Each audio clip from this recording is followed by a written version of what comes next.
All aboard.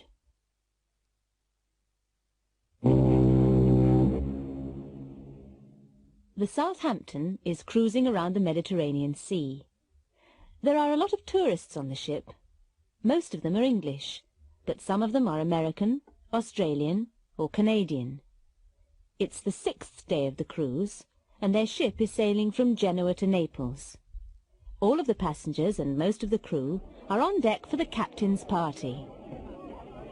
Hello, my name's Charles Beatty. I'm from Chicago. Pleased to meet you. I'm Wendy Hillman. Where do you come from? I come from Starling. Oh, where's that? It's in Scotland. What an awful party. Oh, do you think so? Yes, I do. Oh, by the way, my name's Green. My name's Nelson. I work in a bank. What do you do? Well, I'm the captain of this ship. It's my party. Oh. I'm terribly sorry. Would you like another drink? Pardon? Would you like another drink? Oh, yes, please. I'd like an orange juice. With ice? No, thanks.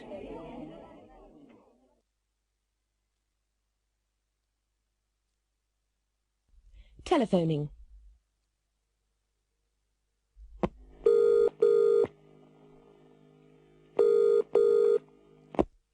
Director inquiries, which town, please? Oxford. What name, please? Oxford University Press, Walton Street.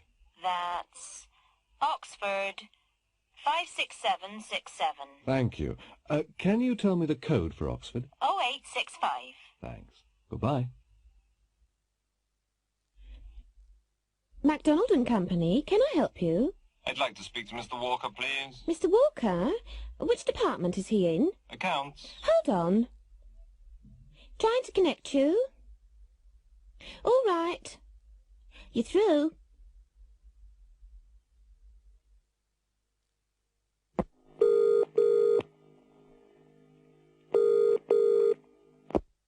Number, please. Oh, I'd like to make a transfer charge call. Where to? Stratford. What number? 17414. What's your name, please? Joan Fitzgerald. Can you spell that? Fitzgerald. And where are you calling from? 019926636. Right. Hold the line, please.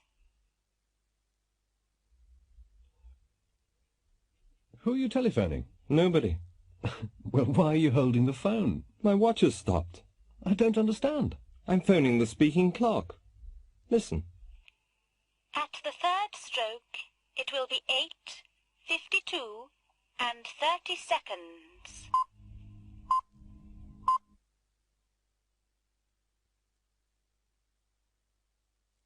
Fizz is fantastic. Let's meet Mrs. Edna Campbell from Glasgow. This is her kitchen, and on the table there are 2 piles of dirty clothes. Mrs. Campbell's got 3 young children, and she has to do a lot of washing. Now, we've got 2 identical British Electric automatic washing machines in the kitchen. Mrs. Campbell's going to wash this pile of clothes in new Fizz detergent, and that pile in another well-known washing powder. Now both machines are working, and Mrs. Campbell's making us a cup of tea. Ah, both machines have stopped, and she's taken the clothes out of them. Well, Mrs. Campbell, what do you think?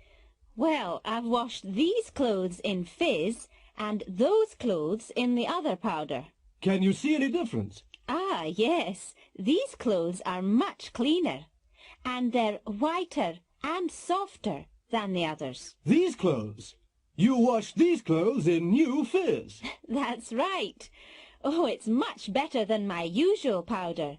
My clothes have never been cleaner than this. Well, which powder are you going to buy next time? New Fizz, of course.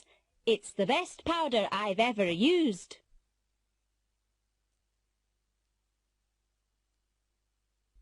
Olympic report. Good evening, it's 11:15, and it's time for Olympic report. Our report tonight is coming live by satellite from the Olympic Games. Good evening. Well, today's most important event was certainly the women's 200 metres freestyle. The American, Doris Kennedy, was first and got the gold medal. She swam the 200 metres in a new world record time of 1 minute 58 seconds. The USA won 2 gold medals yesterday and 3 the day before, so in the first 3 days they've won 6 golds. This is Jack Lumber from Canada. This morning he won the men's javelin final. At his first attempt he threw the javelin over 100 metres. Nobody has ever done this before. Unfortunately, there was nearly a terrible accident in the javelin event. Henry Fraser, the British competitor, slipped when he was throwing his javelin, and it hit a judge in the foot. Luckily, it didn't hurt him. Here we are in the Olympic gymnasium. Olga Ivanov, the 15-year-old Russian gymnast, has just finished her display. We're waiting for the results now. And here's the result. She's got an average of 9.5 points. That's the best score today. Olga's won the gold medal. We're just waiting for the last jumper. Ted Kelly from Britain is going to jump. The bar is at 2 metres 30. Now he's beginning his final attempt. And he's jumped. Oh, he's crashed into the bar. He's landing. The bar's fallen. Is he hurt? No, he's all right. He's getting up and walking away, but he's a very disappointed man.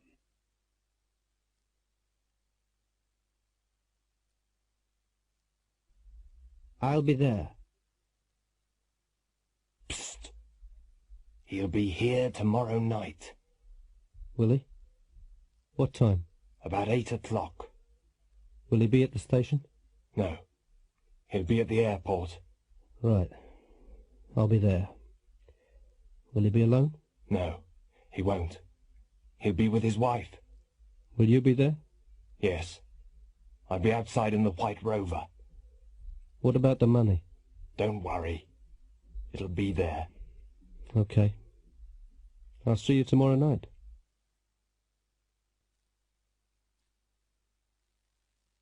Monday morning. What's the matter? Oh, I don't know. Oh, come on. It's something. What is it? It's just life. It's so boring. Oh, it's not so bad. You've got Daniel. But he's only a baby. It's all right for you. You'll leave the house in 5 minutes. I'll be here all day. When'll you come home?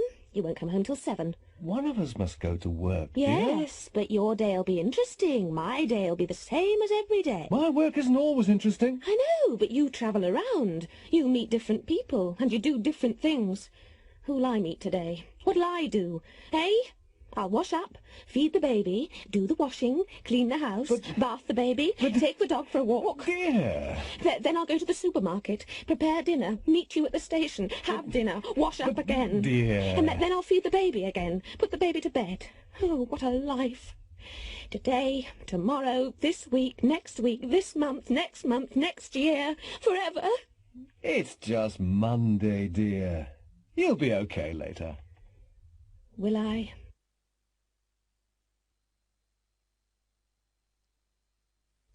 Dr. So-and-so. Dr. So-and-so is the Secretary-General of the United Nations.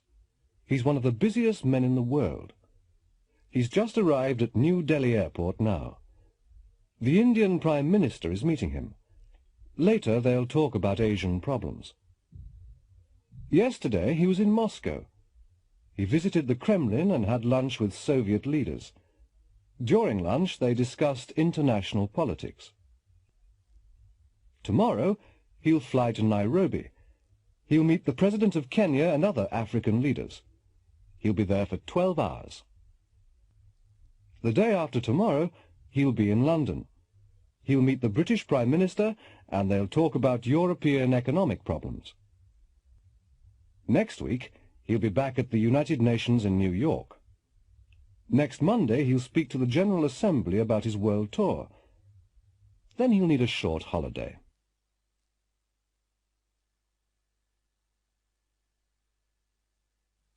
At the chemist's.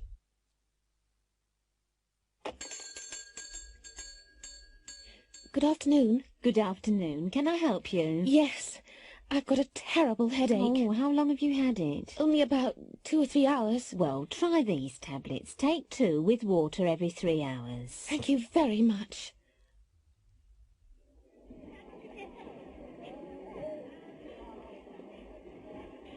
Good morning. Good morning. I'd like a toothbrush, please. Nylon or natural bristle? Nylon, please. Hard, soft or medium? Medium, please. What colour would you like? It doesn't matter, really. Oh, white's okay. There you are.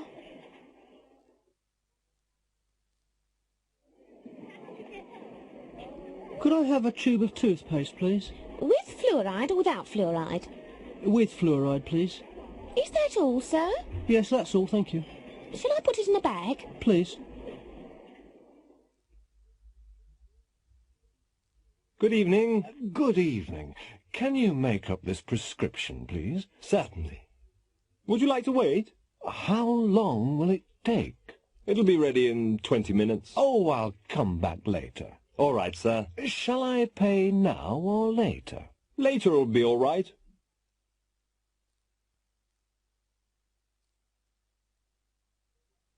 Lord Worth. Come in. Yes, sir. No, no, Mary, I don't want you. Who do you want, sir? I want James. I want him immediately. Yes, sir. I'll go and find him. Ah, James. Did you want to see me, sir? Yes. I wanted to see you 20 minutes ago. Sorry, sir.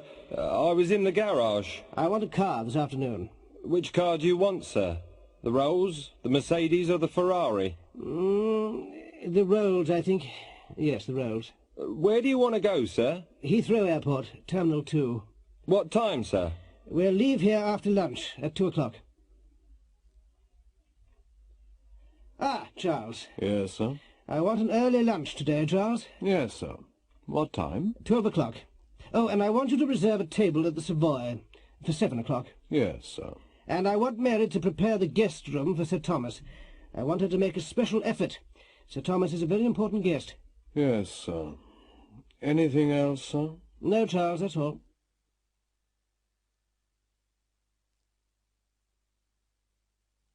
Look, feel, taste, sound, smell.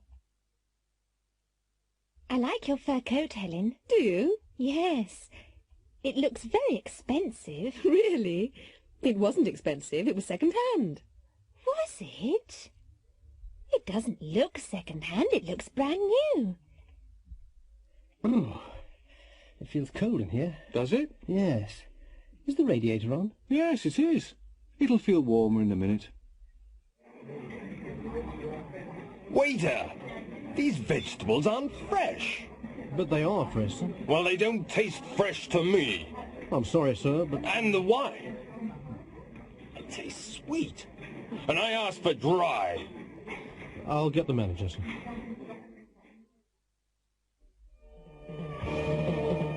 Listen to my new hi-fi, John.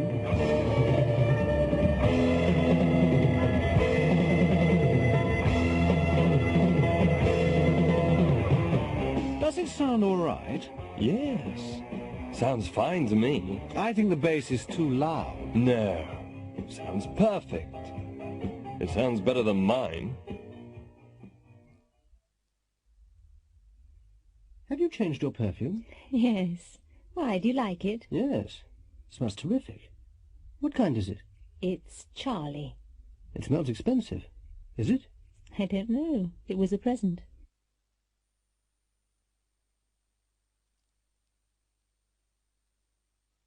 A science fiction story.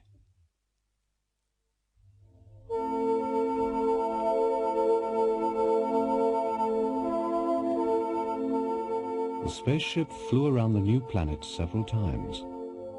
The planet was blue and green. They couldn't see the surface of the planet because there were too many white clouds. The spaceship descended slowly through the clouds and landed in the middle of a green forest. The two astronauts put on their spacesuits, opened the door, climbed carefully down the ladder, and stepped onto the planet. The woman looked at a small control unit on her arm. "It's all right," she said to the man. "We can breathe the air. It's a mixture of oxygen and nitrogen." Both of them took off their helmets and breathed deeply. They looked at everything carefully. All the plants and animals looked new and strange. They couldn't find any intelligent life. After several hours, they returned to their spaceship. Everything looked normal. The man switched on the controls, but nothing happened. "Something's wrong," he said. "I don't understand. The engines aren't working." He switched on the computer, but that didn't work either. "Eve," he said, "we're stuck here. We can't take off." "Don't worry, Adam," she replied. "They'll rescue us soon."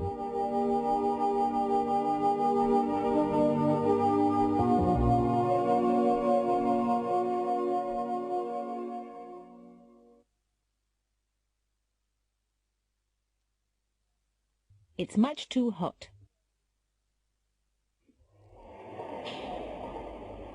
Come on, Susan, hurry up. Drink your coffee. The train's leaving in a minute. We'll be late. I can't finish it. It's much too hot for me to drink. Why don't you put some milk in? I don't like white coffee. Oh, okay. There. Is it cool enough for you to drink now? Yes, but it tastes awful.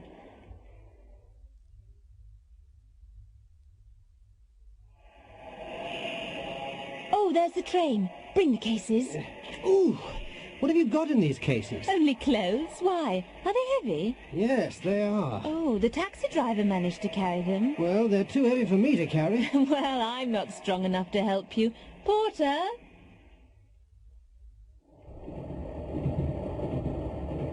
Oh, Michael, I didn't tell you. My sister phoned yesterday. Oh? Which sister? Andrea? Yes, she wants to get married. Married? But she isn't old enough to get married. She's only 17. Who's she going to marry? Basil Caraway. Basil Caraway? I don't believe it. He's much too old for her. He's over 60. I know, but she loves him.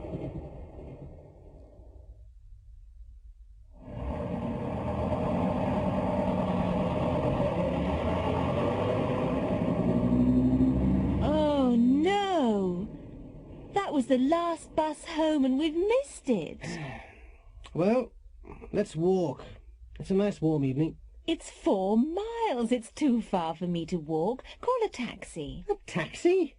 My name isn't Rockefeller. We aren't rich enough to travel everywhere by taxi. Michael, you've forgotten something. What? We've got 3 suitcases. Do you really want to walk? Okay. Taxi!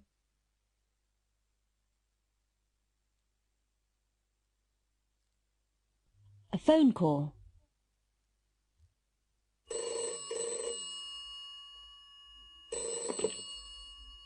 Hello?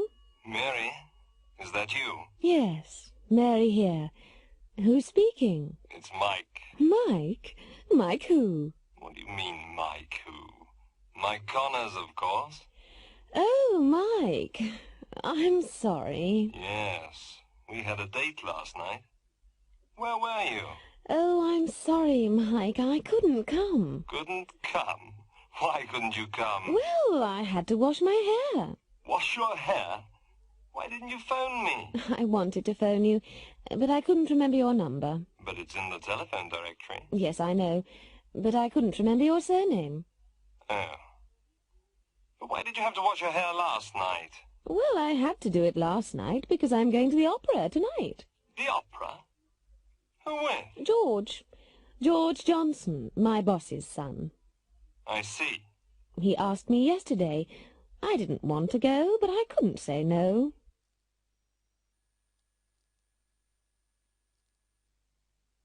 Army Careers Office. Good morning. Are you the new cleaner? No, I'm not. I want to join the army. What? You? In the army? Yes, I want to be a soldier. This is the Army Careers Office, isn't it? Well, yes. Sit down, sir. Thanks. Now, why do you want to be a soldier, Mr. Briggs. Tommy Briggs. Well, I saw the ad on television last night and it looked nice. Holidays, money, girls, pension, travel. I see. Yes, it's a good life in the army. It's a man's life. Ah. Now, have you got any questions? Yes. Will I have to get a A haircut? haircut? Oh, yes, you'll have to get a haircut and wear a uniform. A uniform? Oh, yes, and you'll have to obey orders. But you won't have to clean the toilets, you know. I've never had to clean the toilets. What about the work? Will I have to work hard? Oh, yes, you'll have to work hard. But all the girls like a man in uniform, you know. And what about promotion? Oh, yes, there are a lot of opportunities. Perhaps you'll be a general one day. Okay, I'd like to join. Yes, sir. Just sign your name here. There you are. Tommy Briggs. Briggs! Hey? Shut up! Stand up straight!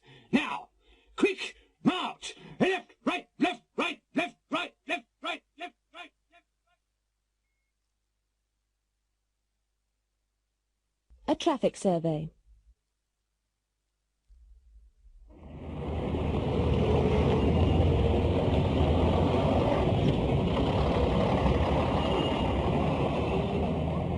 The city of Oxford has got a traffic problem. It's an old town and the streets are narrow. There are too many cars and not enough parking spaces in the city centre. The planning department wanted to change the traffic system, and so they conducted a traffic survey. They asked a lot of people these 5 questions. 1. How old are you? 2. Can you drive? 3. How long have you been able to drive? 4. Where do you live? 5. How do you come to town? Here are some of the results. Mr. Brown's 58. He learned to drive when he was 18. He's been able to drive for 40 years. He lives in the country, 20 miles from Oxford. He always comes into town by car. Mary McIntosh is 20. She's had a lot of driving lessons. She's taken the driving test 3 times, but she hasn't been able to pass the test yet. She lives near the city centre, and she usually walks to work. Bob Brewer's 25. He's been able to drive for 2 years, but he hasn't got a car. He hasn't been able to save enough money. He lives in a village outside Oxford. He comes into Oxford by train. Mr. and Mrs. Wilson are both over 65. They've never been able to drive. They've never learned. They live in a suburb of Oxford, and they occasionally come into town by bus.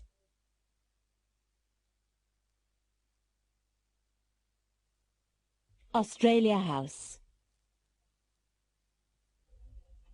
Now, Mr. Jones, why do you want to go to Australia? Well, I'm really thinking about my children. You see, there aren't many opportunities here. I lost my job last year and I haven't been able to find another one. Will I be able to find a job in Australia? What do you do? I'm an electrician. Ah, you'll be able to find a job easily. What about accommodation? Will I be able to find a house? Well, that is a problem, but there are hostels for new immigrants. And what about my children? You'll be able to find a good school in Australia. Now, why do you want to immigrate to Australia, Mrs. Baxter? It's Miss Baxter. Oh, I'm very sorry. That's all right. Well, you see, I've never been able to find the right man in England. Well, Miss Baxter, I can't promise anything, but there are a lot of men in Australia. Will I be able to find a tall, dark, handsome man there? Ah, Miss Baxter, this is Australia House, not a marriage bureau. Come in, take a seat. Mr. Cook, isn't it? That's right. Why do you want to go to Australia, Mr. Cook? I don't. I just want to leave England. Pardon? What qualifications have you got? Qualifications? Oh, I've never been able to pass any exams. Well, what will you be able to do in Australia? How will you earn a living? I don't know. But I won't be able to work very hard. I've got a bad back.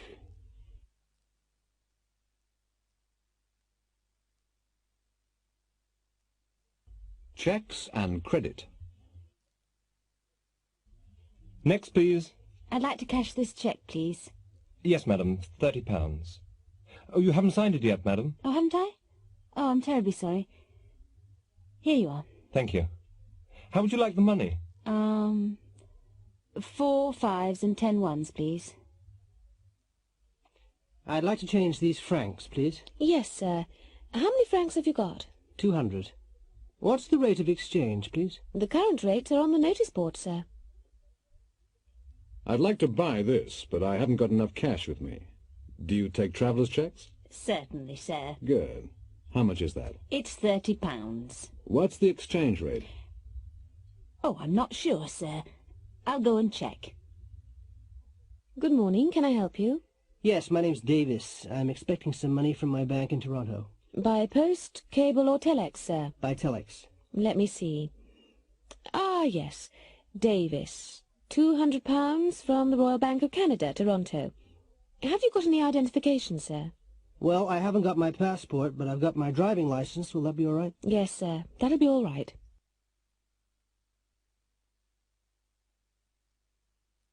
A holiday in Egypt. I looked through this brochure last night, and I'd like to book the summer holiday in Egypt. Yes, sir. The Hotel Cleopatra? That's right. How far is it from the hotel to the beach? About a 2-minute walk. Good. How hot is it in Egypt in July? About 28 degrees centigrade. And that's the Great Pyramid, Mr. Harris. Oh, yes. It looks very high. It's about 137 meters high. How long are the sides? They're 230 meters long. It's incredible. How old is it? It's nearly 4,500 years old. We're going through the Suez Canal now. It doesn't look very wide. How wide is it? About 60 meters. And it's 162 kilometers long. Really? This is a big ship. How deep is the canal? The average depth is about 10 meters, but they're going to make it deeper. Hello there, Mr. Harris. Are you coming on the excursion to Cairo today? Oh, yes. How far is it? It's about 150 kilometers. Good. How long will it take to get there? Only 3 hours.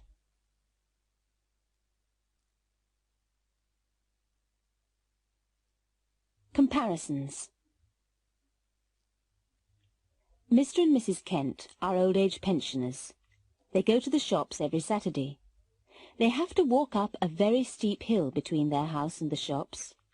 They both walk slowly. Mr. Kent always has to wait for his wife at the top of the hill, because Mrs. Kent walks more slowly than Mr. Kent. Diana and Margaret work in the same office. They're both good typists because they type carefully. Diana never makes a mistake, and Margaret rarely makes a mistake. Diana types more carefully than Margaret. Some drivers occasionally have accidents, but Alan and David are very careless drivers. Alan has already had 2 accidents this year, and David has had a lot. David drives even more carelessly than Alan. Both Carlos and Miguel are good students. They speak English well, but Miguel has spent a year in England, so he speaks English better than Carlos. Tyneside United and Humber Rovers are both near the bottom of the 4th Division. The football season has nearly finished, and Tyneside have won only 1 match. They've played very badly. Humber Rovers haven't won a match yet, and they haven't scored a goal. Humber have played even worse than Tyneside. Tony and Jim work for a construction company. They're very hard workers. They work about 12 hours a day. Tony often works at weekends. He earns more money than Jim because he works harder than Jim.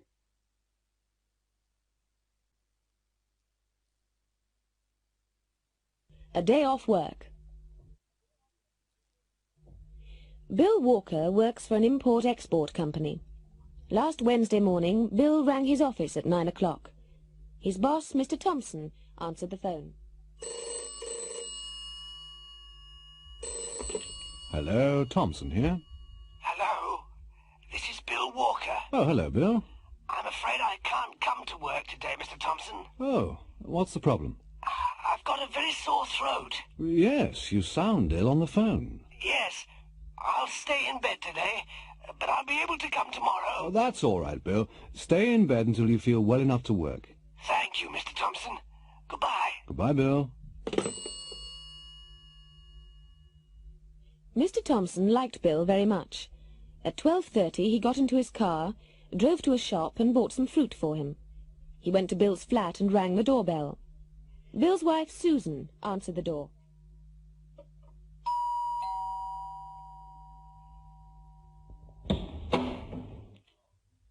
Oh, Mr. Thompson. Hello. How are you? Fine, thanks, Susan. I've just come to see Bill. How is he? Oh, he doesn't look very well. I wanted him to see the doctor. I'll go in and see him.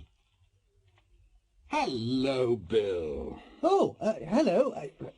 Hello, Mr. Thompson. I've brought some fruit for you, Bill. Thank you very much, Mr. Thompson. Well, I had to pass your house anyway. How's your throat? It seems a little better. I'll be okay tomorrow. Well, don't come in until you feel better. All right, but I'm sure I'll be able to come in tomorrow. Bye, Bill. Goodbye, Mr. Thompson. At 3 o'clock in the afternoon, Mr. Thompson locked his office door and switched on his portable television. He wanted to watch an important international football match. It was England against Brazil. Both teams were playing well, but neither team could score a goal. The crowd were cheering and booing. It was very exciting. Then at 3:20, England scored from a penalty. Mr. Thompson jumped out of his chair. He was very excited. He was smiling happily when suddenly the cameraman focused on the crowd. Mr. Thompson's smile disappeared, and he looked very angry. Bill Walker's face, in close-up, was there on the screen. He didn't look ill, and he didn't sound ill. He was smiling happily and cheering wildly.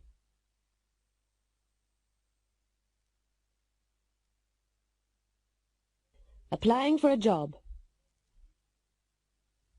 Come in, come in. It's Mr. Chandler, isn't it? Yes, that's right. How do you do? How do you do?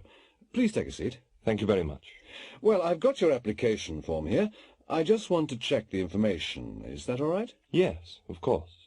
Now, you're 31, aren't you? Yes, I am. And you aren't married, are you? No, I'm not. Not yet. Mm-hmm. You went to secondary school and technical college, didn't you? Yes, I did. But you didn't go to university, did you? No, I didn't. I started work when I was 20. I see. You can speak French and Russian, can't you? Yes, I can, but not fluently. I speak French better than Russian. But you can't speak Spanish, can you? No. No, I can't. You've been to France, haven't you? Yes, I have. And to Germany and Russia. So I see. But you haven't been to the Middle East, have you? No, I'm afraid I haven't. But I'd like to. Good. Come in, please sit down. It's Miss Wallace. Yes, that's right. Good afternoon. Good afternoon. Well, I've looked through your application. Can I just check the information? Of course. Now, you're 22. Yes, I am. You aren't married? No, I'm not, but I'm engaged. You didn't go to technical college or university? No, I didn't. But you learned to type at secondary school? Yes, I did. You can speak French and Italian? Yes, I can, but I can write them better than I can speak them. I see. You've been to Switzerland? Yes, I have, and Italy. And you can take shorthand? Yes, I studied it at school.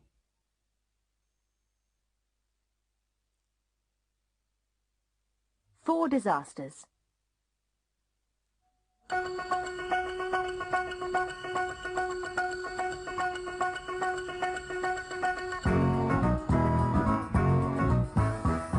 Good evening. Our programme tonight is about disasters. This year there have been fires, plane crashes, earthquakes and volcanic eruptions. All our guests tonight have survived disasters. Hi, I'm Bill Daniels. I live in Chicago. I was working in my office on the 28th floor of a skyscraper. I was dictating some letters to my secretary when the fire bell rang. I rushed out to the lift, but it wasn't working. The stairs were full of thick smoke. We couldn't go down, so we had to go up to the roof. When we got there, some people were waiting calmly. Others were shouting and screaming wildly. A helicopter managed to land on the roof and rescued 6 of us before the building collapsed. My name's Martha Huggins. I was on holiday in the South Pacific, and I was staying on Pagohiti, a small island. I was having a rest when the volcano erupted. The noise woke me up. I looked through the window. Everybody was running towards the harbor. I just put on a coat and ran to the harbor, too. I managed to get on a ship. It was leaving when the lava hit the town. Hello, I'm George Green. I'm a farmer. I was working in the field behind my house when I saw the plane. It was on fire. Smoke was coming from the engines, and it was coming down fast. I was running towards my house when it crashed into the trees behind me. I heard a terrible explosion. When I woke up, I was lying in an hospital bed. Good evening. My name's Michael Pert. My wife and I were staying with friends on Santa Monica in the Caribbean. We were having dinner when the earthquake began. Everything shook. All the plates and food fell onto the floor. We were picking everything up when the ceiling fell onto us. We couldn't move, and we had to wait for 3 hours before help arrived.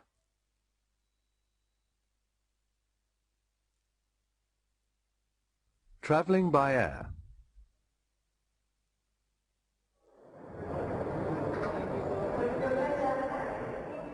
Can I check in here for the British Airways flight to New York? Yes, sir. May I see your ticket and your passport? Here you are. That's fine. Can you put your suitcase on the scales, please? Of course. How much does it weigh? 23 kilos. I'm sorry, but you'll have to pay an excess baggage charge. Oh, it's only 3 kilos overweight. Yes, sir. That's £6. Thank you. Would you like to go through to the departure lounge? British Airways Flight 179 to New York is now boarding at Gate 4. Excuse me? Yeah. I didn't hear that announcement. Which flight did they call? Flight 179 to New York. Are you going there? Yes. So am I. Gate 4's this way. Follow me. May I search you, sir? It's just a security check. Of course. Thank you. Ah, what's this in your pocket? Oh, yes. I'm sorry. It's just a metal comb. May I see it, sir? Certainly. Here it is.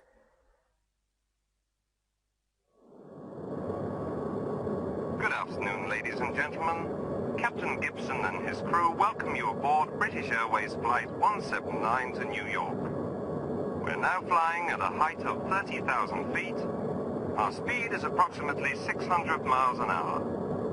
We'll land in New York in 5.5 hours. The temperature in New York is now -3 degrees centigrade. In a few minutes, you'll be able to see the Irish coast. Our stewards and stewardesses will serve lunch in half an hour.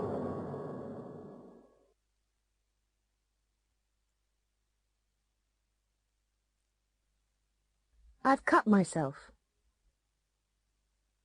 Oh! This knife's sharp. I've cut myself. Oh, let me see it. It's okay. You haven't cut yourself badly. It's only a scratch. But my finger's bleeding. Oh, don't be a baby. It isn't bleeding much. I'll get a bandage. Did you see the play on television last night? No, I didn't. What was it? Romeo and Juliet. I cried. Cried? Why? Well, it was very sad. At the end, Romeo killed himself and then Juliet killed herself. Sounds silly to me. Why did they kill themselves? For love. They were silly, weren't they? Now, my guests tonight are the two rock musicians, Dean and Darren Osborne. Hello. Now, you both play the guitar very well. Did anyone teach you? No, we just bought some guitars and we taught ourselves. I see.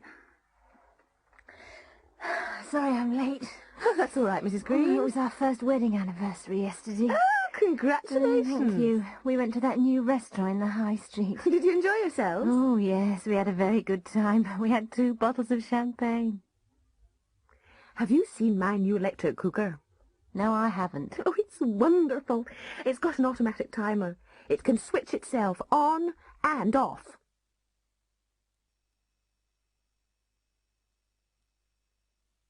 Choosing a pet. Good afternoon, madam. Can I help you? Yes, I'm looking for a pet for my son. Can you suggest anything? What kind of pet does he want? A traditional pet, a cat or a dog? Or something unusual? Well, he'd like a snake or a crocodile. But he isn't going to get one. We've got a nice Alsatian dog at the moment. An Alsatian? Did you say an Alsatian? Oh, no. I've read about them in the paper. They're very big and savage. Oh, no, madam. They aren't as savage as some dogs. Really? Oh, yes. Last week we had a small dog. It was only as big as your handbag, but it was as savage as a tiger. It bit me 3 times. Perhaps not a dog, then. How about a cat? A cat? They aren't as friendly as dogs, are they? No, but they don't eat as much as dogs, either. And they're very clean. They wash themselves every day. Oh. Or how about a bird? A parrot or a budgie?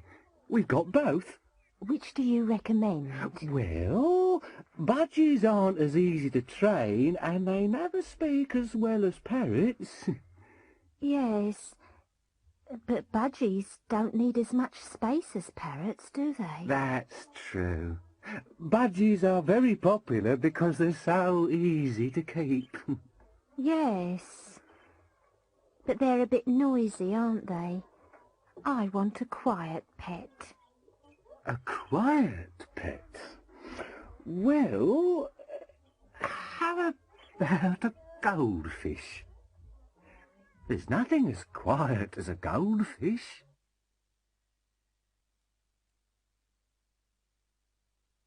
Checking an alibi. There was a bank robbery in central London yesterday. Just before closing time yesterday, a robber entered the Butcher Street branch of the National Westminster Bank. He was carrying a shotgun and wearing a stocking mask over his head. There were only a few customers in the bank at the time. He made them lie on the floor while the cashier was putting the money in a sack. As he was leaving, the security guard tried to ring the alarm. The robber shot him, and the guard is now in St. Patrick's Hospital. Surgeons are trying to save his life. Last night the police arrested a man in South London. He is now helping the police with their inquiries.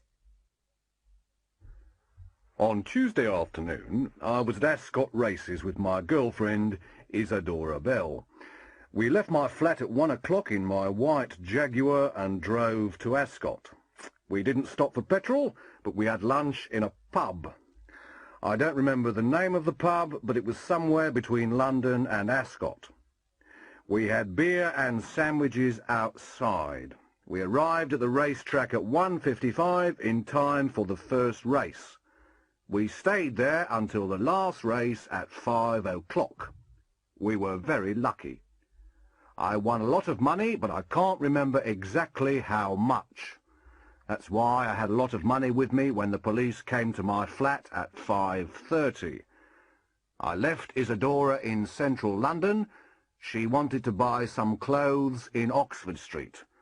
I don't know where she is now. You're John Alfred Smithers. Yes, I am. You're 36. Yes, that's right. It was my birthday yesterday.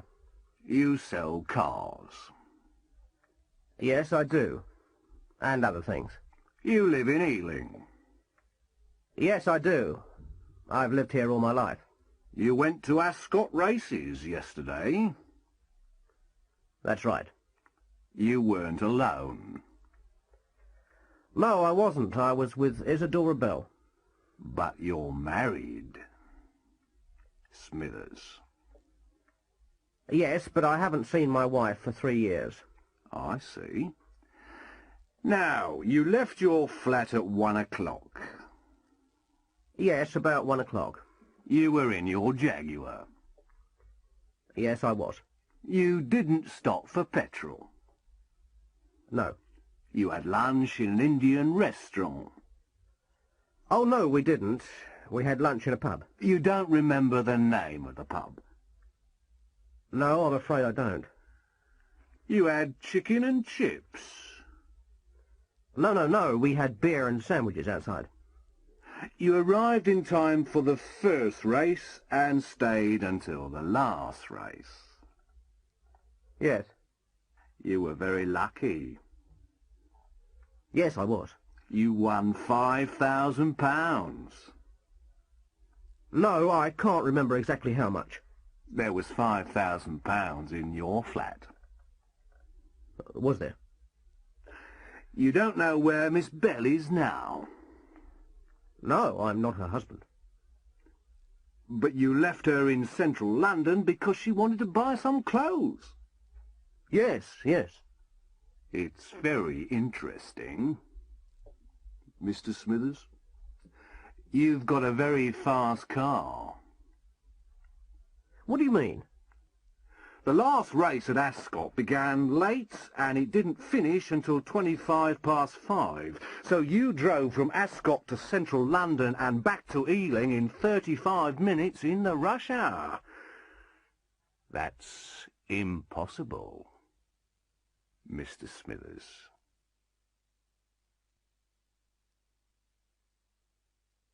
Dinner with friends.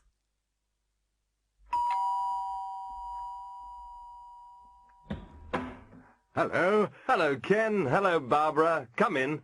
Shall I take your coat? Oh, thank you very much.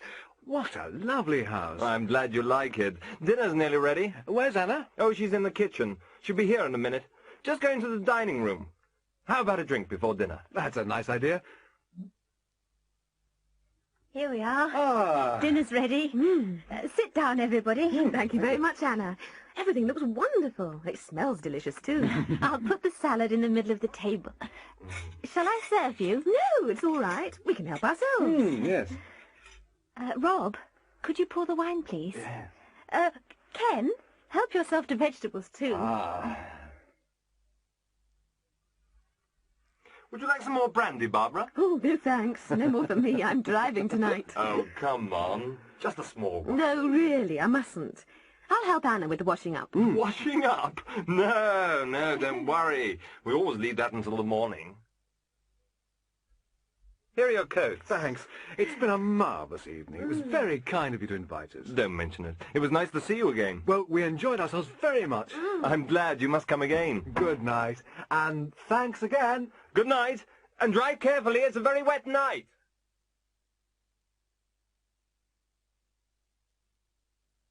The bad boy of British football. Stanley Walsh, the Eastfield United football star, is in the news again. Yesterday he didn't arrive for a training session. Last night, Brian Huff, Eastfield's manager, was very angry. Stanley has had a lot of arguments with Huff. Huff spoke to our reporter last night. Where is Stanley, Mr. Huff? We don't know. When did you last see him? We spoke to each other 5 days ago. I haven't seen him since then. How angry are you? Very. This is the end. Stanley Walsh won't play for us again. But Stanley's the best player in England, isn't he? Did he give a reason? No, he didn't. Has Stanley got any personal problems, Mr. Huff? I don't know. But he's a very selfish man. He only thinks about himself. Our reporter later spoke to Mrs. Lucy Walsh in her £50,000 apartment. Where is Stanley, Mrs. Walsh? I don't know, and I don't care. When did you last see him? We haven't seen each other for 2 weeks. Have you spoken to each other? Or written to each other recently? No, we never want to see each other again. But why, Mrs. Walsh? Ask Stanley. Our reporter found Stanley at his villa in Spain. He was with Inga Carlson, the Swedish actress. He seemed very happy. How long have you known each other, Stanley? We met each other in a disco 3 weeks ago. It was love at first sight. But what about your football? Oh, football can wait. Inga's the most important thing in my life. We love each other very much and we understand each other. And your wife, Stanley? What about your wife? Oh, that finished a long time ago. What happened? Well, I was in love with Lucy for a long time. We taught each other a lot, but... But what? Well, we started to hate each other. We couldn't even look at each other. So what are you going to do next? I don't know. Ask Inga.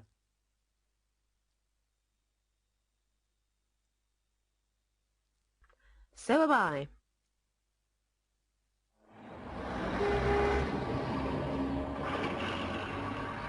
I'm on holiday next month. So am I.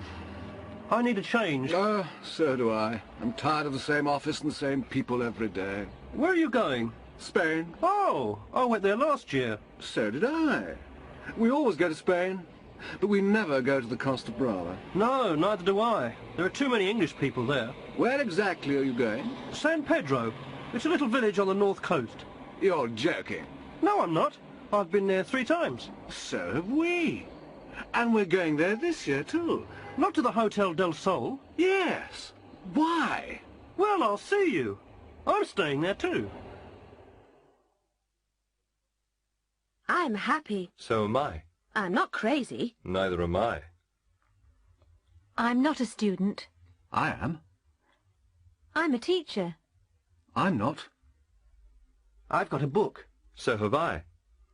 I haven't got a Rolls Royce. Neither have I. I haven't got any money. I have. I've got an electronic watch. I haven't. I like music. So do I. I don't like snakes. Neither do I. I don't eat meat. I do. I come to school on Sundays. I don't. I was here last week. So was I. I wasn't late this morning. Neither was I. I wasn't at home yesterday evening. I was. I was at the cinema last night. I wasn't. I studied mathematics at school. So did I. I didn't go to the cinema last night. Neither did I. I didn't play sports at school. I did. I had wine with dinner last night. I didn't.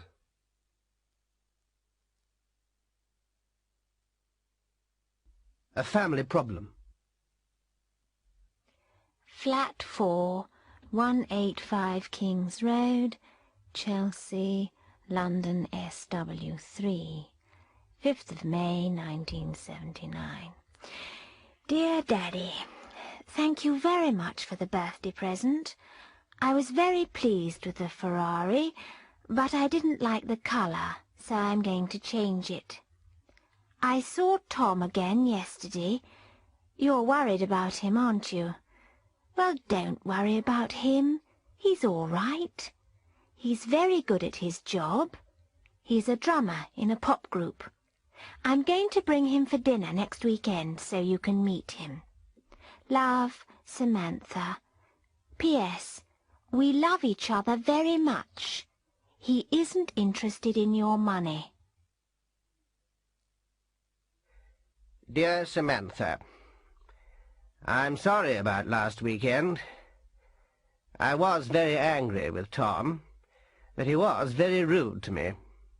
I'm not a stupid old fool. I'm tired of long-haired young men. He didn't even dress for dinner. You love him, I know. I just feel sorry for you, and I'm worried about your future. Tom likes pop music. He isn't interested in anything else. He isn't interested in you at all. You're making a terrible mistake. And I'm glad he isn't interested in my money, because he isn't going to get any. Love, Daddy.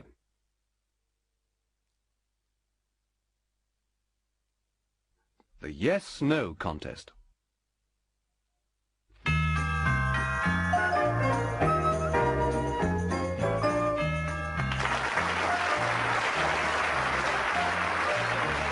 Good evening. I'm Martin Smiles. Welcome to the yes-no contest. Now, the rules are very simple. I'm going to ask questions for 30 seconds. You mustn't answer with yes or no, and you mustn't nod or shake your head. Well, here's our first contestant, Mrs. Alice Leach from Nottingham. What's your name? Alice. Alice Leach. Where are you from, Alice? Nottingham. Did you say Birmingham? No, Nottingham. Oh, dear, I am sorry, Mrs. Leach. Now, our next contestant is Ralph Milton from Blackpool. It's Mr. Milton, isn't it? That's right. Good. You aren't nervous, are you? I'm not nervous. Did you shake your head? I didn't. Are you sure? Yes. Oh, I'm dreadfully sorry. Better luck next time, Mr. Milton. Now, here's our third contestant. It's Brian Tankard from Bristol. Hello, Brian. Hello. You work in a bank, don't you? That's correct. Do you like your job? I enjoy it very much. Oh, do you? I said I enjoy it very much. Now, you aren't married, are you? I am married. Is your wife here tonight? She's at home. So she isn't here? Of course not. Have you got any children? I've got 2 children. 2 boys? A boy and a girl. And you did say you enjoyed... Oh, that's 30 seconds. Well done. You've done it. Isn't that wonderful, everybody? He's won tonight's Star Prize, a brand new fully automatic dishwasher.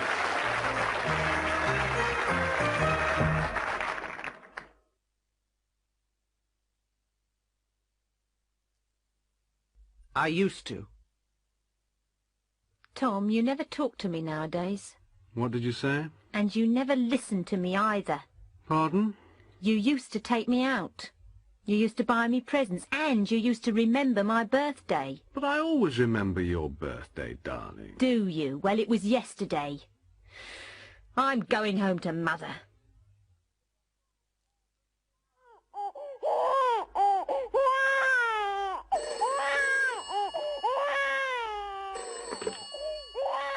Dorchester 17908.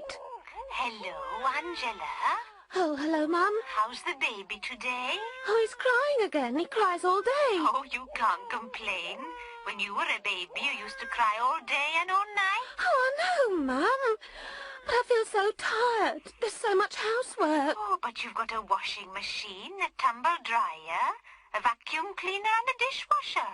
I used to do everything by hand. I know. I've heard all this before.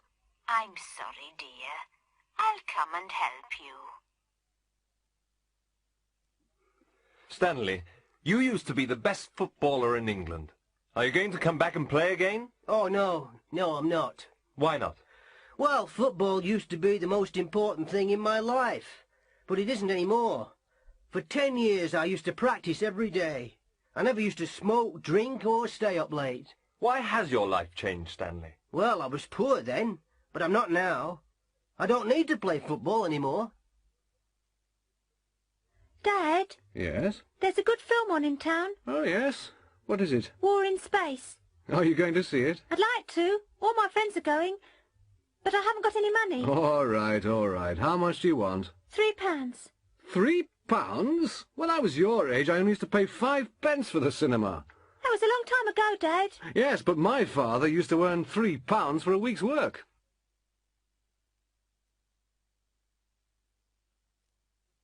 A busy office. Yes, Miss Wright, what is it? Mr. Hudson wants to speak to you, sir? I'm very busy at the moment. Ask him to ring later. Yes, sir. Oh, and Miss Wright, tell Chris to photocopy the director's report. Yes, sir. Anything else, sir? Yes, tell Miss Davis not to ring her boyfriend on the office phone. Yes, sir.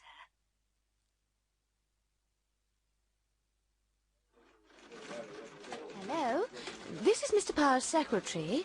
Yes, Hudson here. I'm afraid Mr. Power's busy at the moment. Can you ring later? All right. What about this afternoon? Yes, that would be all right. Oh, Chris? Yes, Miss Wright? Mr. Power wants you to photocopy this report. Oh, yes, I'll do it later. No, Chris, do it now. I know it's important. Miss Davis, did you ring your boyfriend on the office phone yesterday? Well, yes, I did. But it was urgent. I think Mr. Power heard you. He wasn't very pleased about it. Don't use the office phone for personal calls. No. No, Miss Wright. I won't do it again. I'm sorry. Miss Wright, did you speak to Mr. Hudson? Yes, I did. I asked him to ring later. He says he'll ring you this afternoon. That's fine.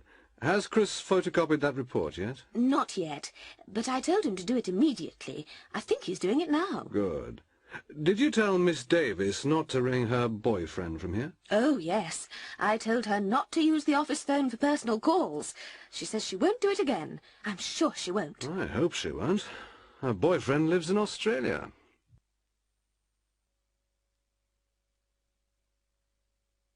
The Smuggler. Sam Lewis was a customs officer. He used to work in a small border town. It wasn't a busy town, and there wasn't much work. The road was usually very quiet, and there weren't many travellers. It wasn't a very interesting job, but Sam liked an easy life. About once a week he used to meet an old man. His name was Draper. He always used to arrive at the border early in the morning in a big truck. The truck was always empty. After a while, Sam became suspicious. He often used to search the truck, but he never found anything. One day, he asked Draper about his job. Draper laughed and said, "I'm a smuggler." Last year, Sam retired. He spent his savings on an expensive holiday.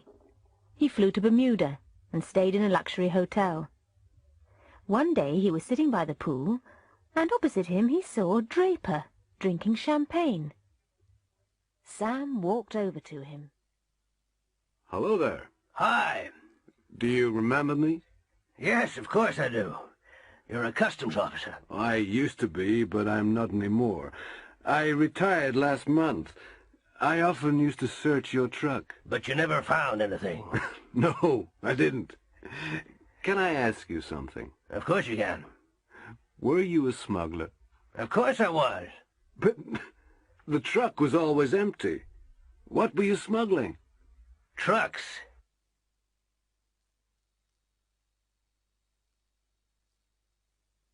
I'm bored.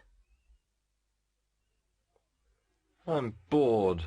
Well, do something interesting. What, for example? Go to the cinema. The cinema bores me. Always? Yes. All the films are so boring. I'm not interested in sex and violence. Well, what interests you then? Nothing. You need some fresh air.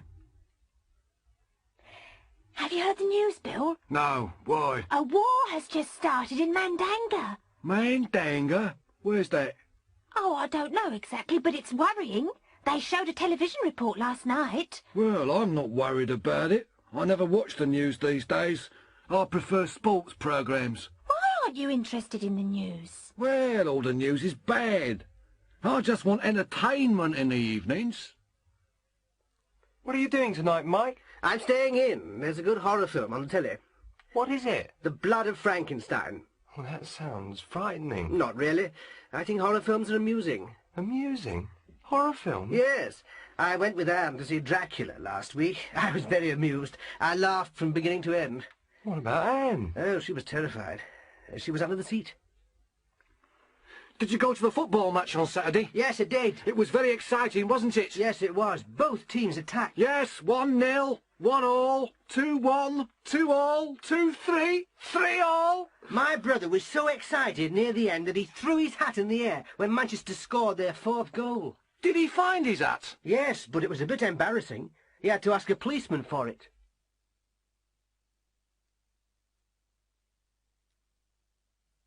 advice.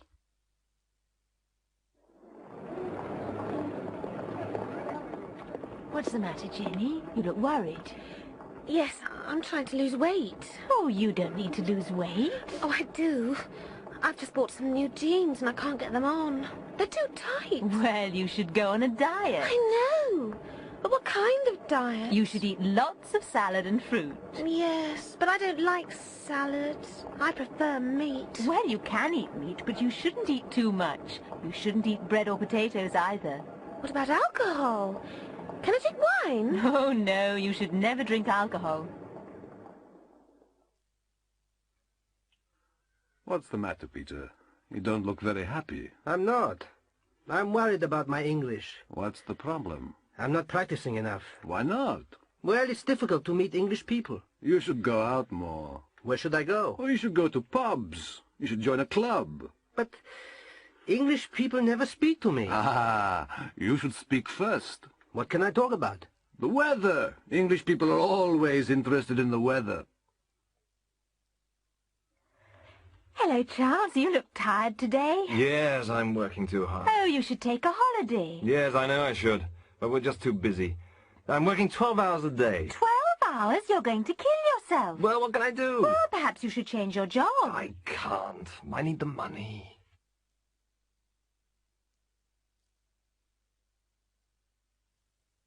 An evening out. Shall we go out tonight? Okay, let's go to a restaurant. Which one? How about the Flamenco?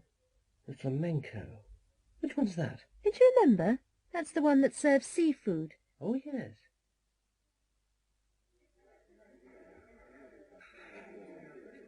Oh, look over there. Where? In the corner. It's Jack West, isn't it? Where? I can't see him. There, he's the one that's wearing a black suit. Oh, the one that's talking so loudly. What about him? He used to be at college with us. He was the only one that didn't pass the exams. He looks very successful. What does he do now? Nothing. He doesn't have to work. Why not? Well, you remember, don't you? He married Patty Hetty.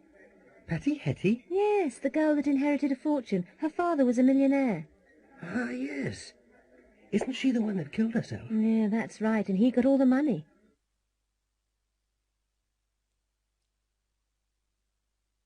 I've been waiting.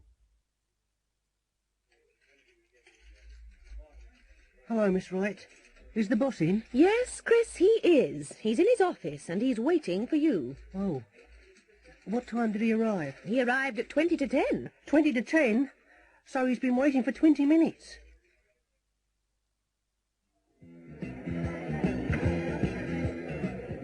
Hello, Judy. You've been sitting here for an hour. Where's your husband? Oh, he's dancing with Mrs. Winston. Oh, yes. He's dancing very well. Has he been dancing all evening? Yes, he has. But he hasn't been dancing with me. Hello, Mrs. Parker. Are you waiting to see Dr. Savage? Hello, Mrs. Baker. Yes, I am. How long have you been waiting? I've been waiting since 9 o'clock. Ah, so you haven't been waiting long. It's only 9:10 now. No, I haven't. I've been reading this magazine. It's very interesting. There's an article about operations. Eric, call the waiter again. I've been trying to call him. Eric, we've been sitting here for 20 minutes, and I'm not going to wait any longer. I'm sorry, dear, but he's talking to that girl. Yes, he's been talking to her since we came in. Waiter! Yes, sir. Do you want the bill? The bill? We haven't seen the menu yet.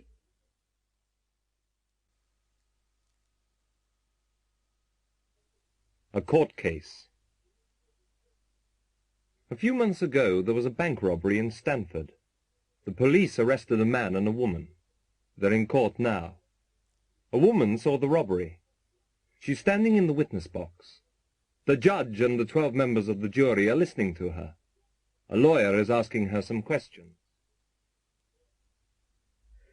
Now, Miss Dexter, you saw the bank robbery, didn't you? Yes, I did. You saw a man, didn't you? That's right. I saw him when he went into the bank and when he came out. Now, look around the court. Can you see that man? Yes. He's the man I saw. He wasn't alone when he went into the bank, was he? No, he was with a woman. Now, look around the court again. Can you see that woman? Yes, there. She's the woman I saw. I see, Miss Dexter. Now, look at the man and woman again. This is very important. Are you absolutely sure about them? Absolutely sure. They're the people I saw. Now, Miss Dexter, what was the man wearing when he went into the bank? I don't remember everything, but I remember his hat and his bag. Look at the hat on the table. Is that the hat? Yes, that's the hat he was wearing. And the bag?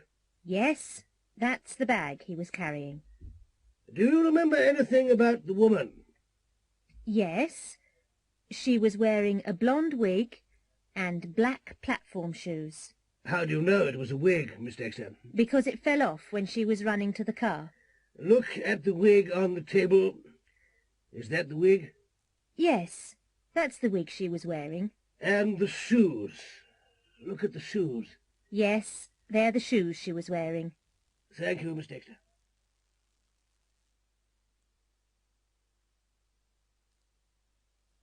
The empty chair. A friend of mine, Rob Jenkins, almost had a nervous breakdown last year. I told him to go to the doctor. Hello, Mr. Jenkins. What can I do for you? Well, Doctor, I'm very tense and nervous. I haven't been able to sleep for several days. Have you been working hard? Oh, yes, I've been very busy. I've been working 12 hours a day. Have you been taking any pills? No, but I've been smoking too much and I've been drinking a lot of coffee. Well, you should take a holiday. You should go somewhere quiet and peaceful. Like Cornwall. Why don't you go there? Rob decided to go to Cornwall the next weekend. Penkey was a very small fishing village on the north coast of Cornwall. There were no trains or buses to Penkey, so he had to drive. It was a long journey, and Rob arrived late on Friday evening. The landlady of the guest house, Mrs. Doone, answered the door and showed him to his room. Rob was very tired and went straight to bed. He slept well and didn't wake up until 9 o'clock the next morning. Rob went downstairs for breakfast. Because there were no other guests, Mrs. Doone invited him to have breakfast with her and her daughter, Catherine. Catherine was already sitting in the dining room. She was about 13 years old, with long black hair and clear grey eyes. Mrs. Doone went to the kitchen to prepare breakfast. Rob and Catherine looked at each other nervously for a few seconds. There are 4 places at the table. Is there another guest? Oh, no. We never talk about the empty place. The empty place? What do you mean? Well, that used to be my father's place. Used to be? I don't understand. My father was a fisherman. 3 years ago he went out in his boat, and he never returned. What happened to him? Nobody knows.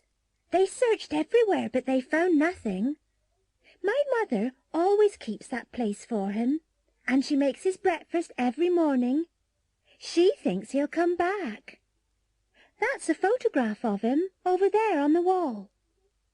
My mother's been waiting for him for 3 years.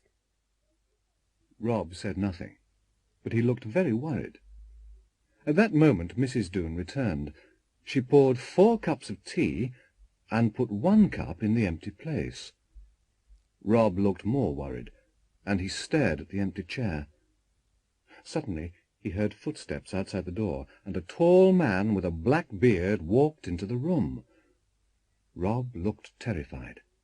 It was the man in the photograph. He jumped up and ran out of the room. Who was that? What's the matter? I don't know. I don't understand.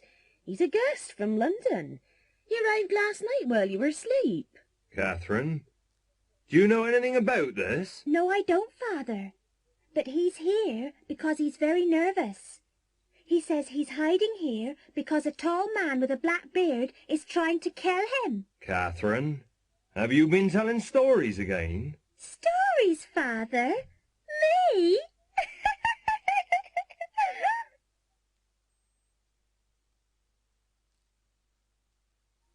How long? How much?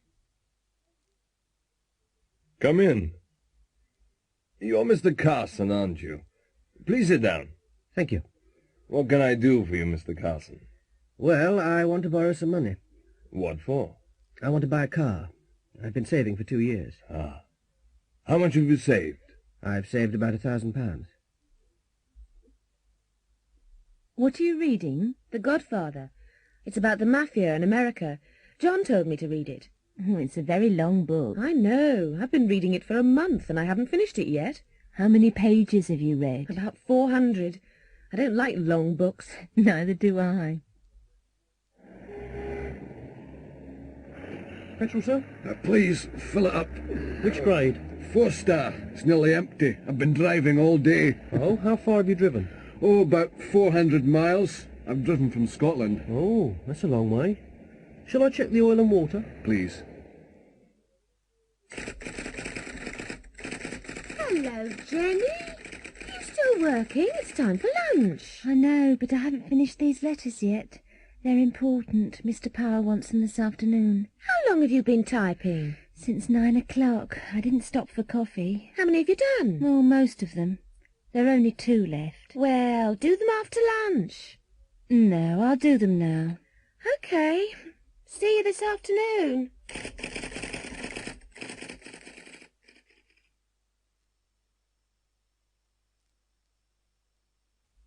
Look. Nick Owen is a guide for Britannia Tours. Some new tourists have just arrived in Exmouth. He's showing them around the town. I'm sure you'll enjoy your stay here. There's the beach that's the safest for swimmers. The other beaches aren't as good. And that's the shop that sells picnic lunches. Over there's the shop that sells souvenirs. I'll meet you back here at 4 o'clock. Paul's showing Angela some holiday photos. Look. This is the hotel I stayed in. And here's the restaurant I used to go to. I used to eat there every day. This is the beach we used to lie on. It was a marvellous holiday. Anne's just had an accident. She's telling a policeman about it. The car in front of me stopped suddenly. I managed to stop, but the van behind me didn't. It hit my car and pushed it into the car in front. There's my car. There's the van that hit my car. And that's the car my car hit. Paul's showing Angela an old school photo. The headmaster's in the middle. He's the one that taught us Latin. His lessons were very boring.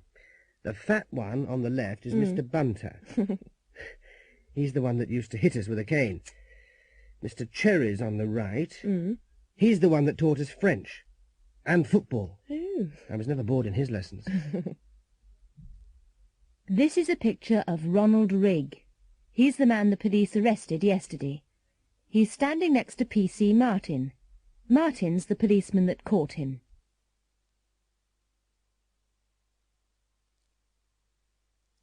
Booking in advance.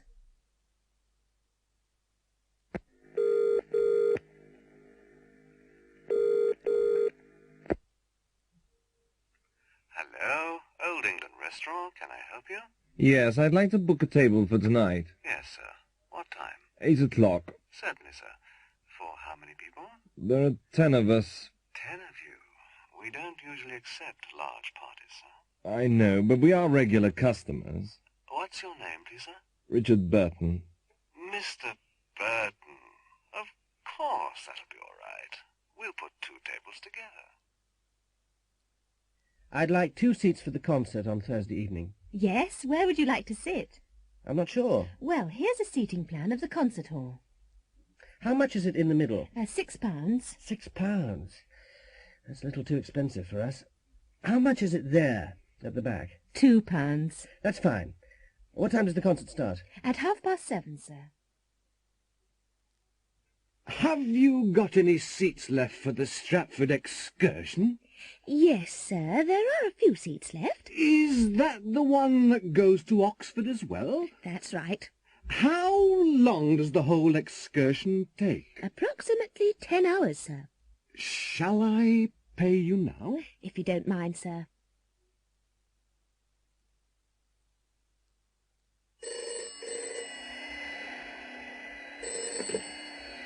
Good morning, unisex hairdressers.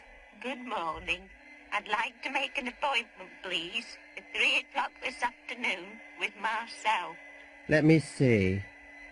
I'm afraid Marcel's busy at 3, madam. Oh, dear, Marcel always does my hair. I'm sorry, madam. Well, how about 4 o'clock? I'm terribly sorry, madam. Marcel's busy all afternoon. Oh, what a nuisance. I'm very, very sorry, madam, but you should always book well in advance.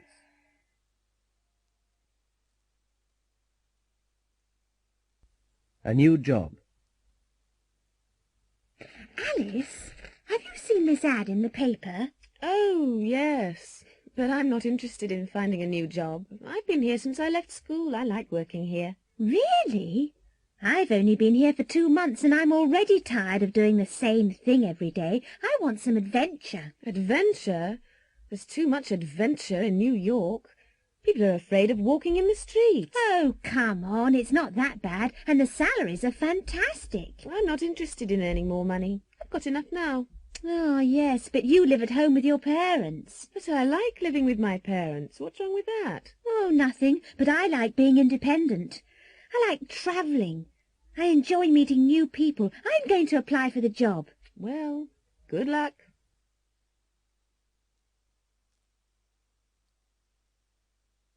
The weather forecast. Paul and Judy live in Birmingham. It's a large city in the Midlands. They're planning a weekend holiday. I know, Judy. Why don't we go to Scotland? It's a very long way. Oh, it isn't too far. Anyway, the motorway's very good, so we can get there quickly. But Scotland's often cold at this time of the year. It may snow. Well, yes, it may. But I don't think it will. Oh, I'm not sure. It is February, and I'm frightened of driving in snow. And we may not be able to find a hotel. They may be closed. That's no problem. I can book a hotel by phone. Well, perhaps it's not a bad idea. We may have beautiful weather. Oh, we'll enjoy ourselves anyway. Let's watch the weather forecast on television. We may not go to Scotland. We may go to Wales or London. We can decide after the forecast. Good evening, and here is the weather forecast for tomorrow. Northern Scotland will be cold, and there may be snow over high ground. In the north of England, it will be a wet day, and rain may move into Wales and the Midlands during the afternoon. East Anglia will be generally dry, but it will be dull and cloudy. In southern England, it will be a bright, clear day with sunshine, but it may rain during the evening. In the southwest, it may be foggy during the morning, but the afternoon will be clear. It may be windy later in the day.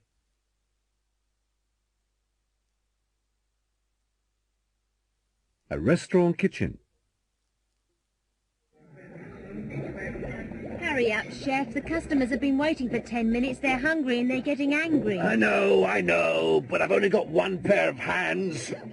You'll have to help me. Help you? That's not my job. I'm a waitress, not a cook. Well, both of my assistants are off work. All right. What shall I do first? Well, start putting the meat on the plates and I'll prepare the vegetables. Okay.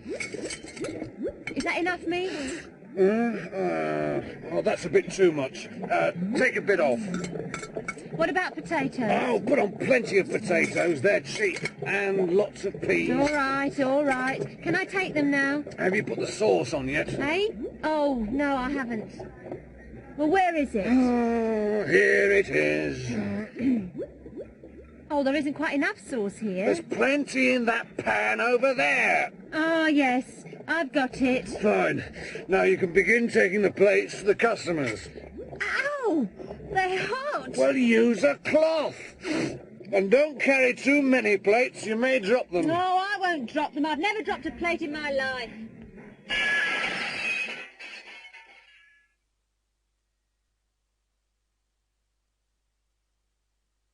Asking for directions. Excuse me. Yes? I'm looking for the men's clothes department. Ah, yes, sir. It's on the 4th floor. The lift's over there. Thank you, but I'll use the stairs. I need the exercise. Good morning. Can I help you? Yes, I've got an appointment with Mrs. Truman, the sales manager. What time is your appointment, sir? 11:30. Right. Go up those stairs to the 1st floor. Take the corridor on the left. Mrs. Truman's office is the 3rd door on the right. You can't miss it. Thank you. Oh, sir. Yes? Don't bother to knock. Go straight in. She's expecting you.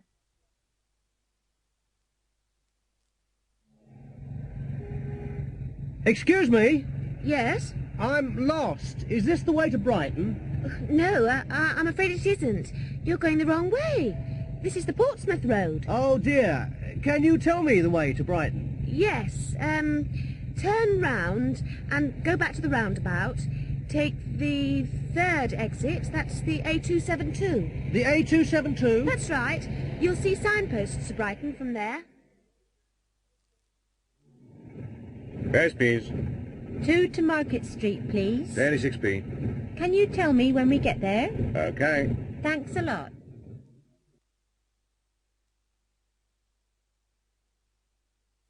Air Sea Rescue. This is the Radio 1 news desk. In Dorset, a helicopter is trying to rescue a man who has fallen down a cliff. He's lying on a small beach. An Air Sea Rescue helicopter has arrived at the scene, and one of the crew has climbed down a ladder to the beach. He's speaking to a doctor by radio. Hello? Can you hear me, Doctor? Yes, I can hear you clearly. Is he unconscious? No. He's conscious, but he looks pretty bad. Okay. Ask him if he can move. Can you move? No. Ask him if he's in pain. Are you in pain? Oh, yes. Ask him where it hurts. Where does it hurt? It's my back. Right. Don't move him. I'm coming down. Frank Aitken is the editor of the Daily News. He's sending a trainee journalist to interview the American singer Bob Sonata. Now, I've arranged the interview for 4 o'clock at his hotel. Ask him lots of questions, you know, ask him if he likes England, ask him what his next record will be, when he recorded it, and ask him where. Ask him all the usual questions, but don't ask him how old he is, okay?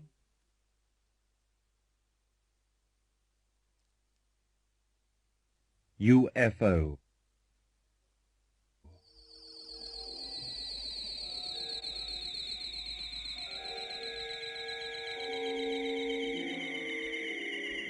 Ronald and Jean were driving along a quiet country road in southern England.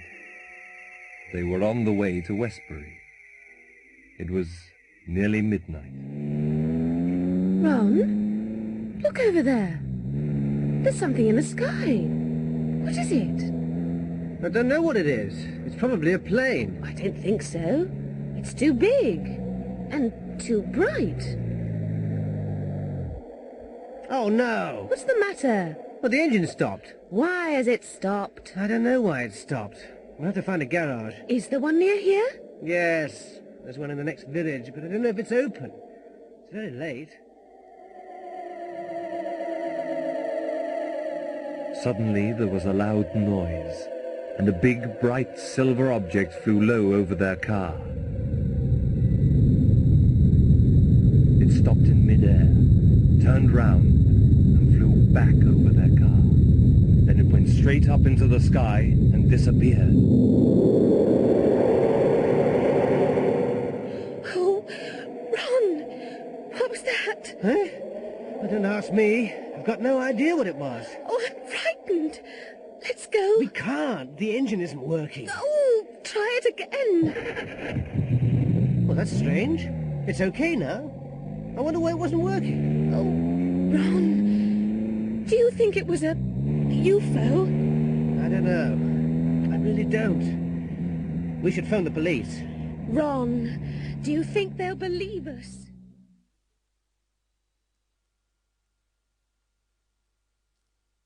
A mugging.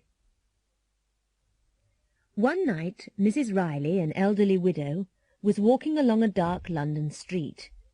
She was carrying her handbag in one hand and a plastic carrier bag in the other. There was nobody else in the street except two youths. They were standing in a dark shop doorway. One of them was very tall with fair hair. The other was short and fat, with a beard and moustache. The youths waited for a few moments, and then ran quickly and quietly towards Mrs. Riley. The tall youth held her from behind, while the other youth tried to snatch her handbag. Suddenly Mrs. Riley threw the tall youth over her shoulder. He crashed into the other youth, and they both landed on the ground. Without speaking, Mrs. Riley struck both of them on the head with her handbag, and walked calmly away. The two surprised youths were still sitting on the ground when Mrs. Riley crossed the street towards a door with a lighted sign above it. Mrs. Riley paused, turned round, smiled at the youths, and walked into the South West London Judo Club.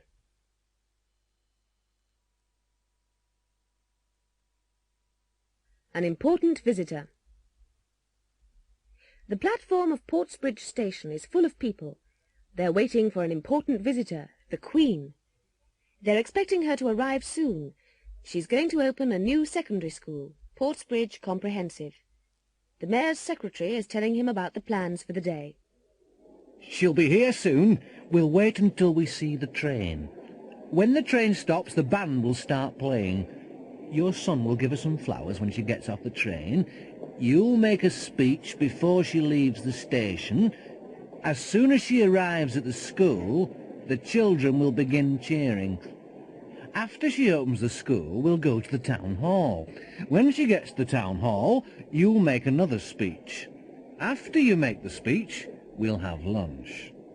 Before she leaves Portsbridge, you'll give her a present from the town.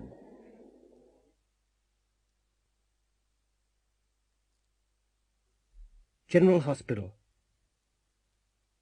Mr. Wallace is in the maternity ward. His wife's going to have a baby. Hello. You're Mr. Wallace, aren't you? Have you been waiting long? Not really. Is there any news? Not yet. We'll tell you as soon as there is. Have you thought of any names for the baby? Oh, yes. If it's a girl, we'll call her Victoria. If it's a boy, we'll call him Jason. David Foster has had a serious accident. His wife's outside the operating theatre now. Mrs. Foster, I'm Dr. Payne. Oh, Doctor, how is he? Well, I'm afraid we'll have to operate. Oh, no. He's always been afraid of operations. Don't worry. If we operate now, he'll be all right. Oh, Doctor, do you really have to? I'm afraid so. He's lost a lot of blood. If we don't operate, he'll die. Mr. Frampton has just arrived at the hospital. He's going to have a minor operation tomorrow. This is your bed, Mr. Frampton. Oh, thank you, sister. Now, could you get undressed and get into bed?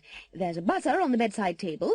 If you press the button, someone will come at once. Oh, I'm sure I won't need anything. Well, don't forget. If you need anything, just press the button.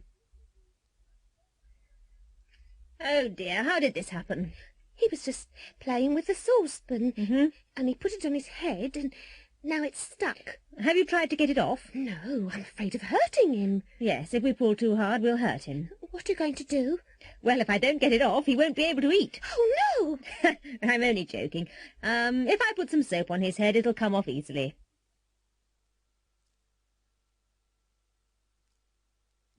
At the races. Horse racing is a very popular sport in Britain. There are over 11,000 horses in training, and there's a race meeting almost every day of the year. Some of the prizes are worth thousands of pounds, and some of the horses are worth millions. Horses from all over the world enter for the big races. People bet on the horses, and if they're lucky, they can win a lot of money. Some people spend a lot of time studying the form of the horses. Others just guess. Look at the list of horses for the Hampshire Gold Cup. Study it, and try to choose the winner. It's a lovely day here at Hurstwood Park. The horses are ready for today's big race, the Hampshire Gold Cup. And they're off. They've all started well. They're racing towards the first bend, and Dobbins in the lead, Concord second, and Chestnut Mares third. Now they're approaching the first fence, and Dobbins fallen, but the jockey looks all right. And now Concord's in front. White Rum, the favourite, is at the back. Now they're entering the second bend, and they're all over the second fence. Cash Register has just passed Concord, and Sylvester Stallion has moved into third place. Then Irish Prince, then Tricky Dicky. Now they're coming round the third bend, and it's a very close race. And they've all jumped the third fence. And the favourite, White Rum, is coming through. The crowd is cheering wildly. They're over the last fence. There's only 300 metres to go, and all the horses are in a line. I can't see which one's in front. It's very, very close. It's a photo finish. What a race. But we'll have to wait for the result.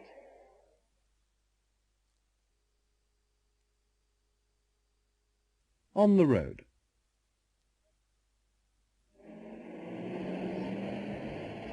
Ben, you can't park here. There's a double yellow line. Oh, we'll be back in a few minutes. It's okay. Oh, no, it isn't. You'll get a parking ticket if you leave it here. No, I won't. It's 5:30. All the traffic wardens have gone home. Ben. Yes? Is this your car, sir?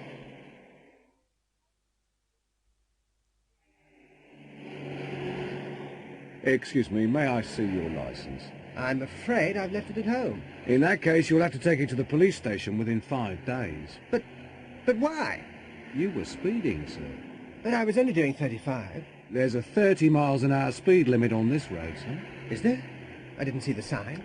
Well, sir, we've been following you. So you were doing 35 too?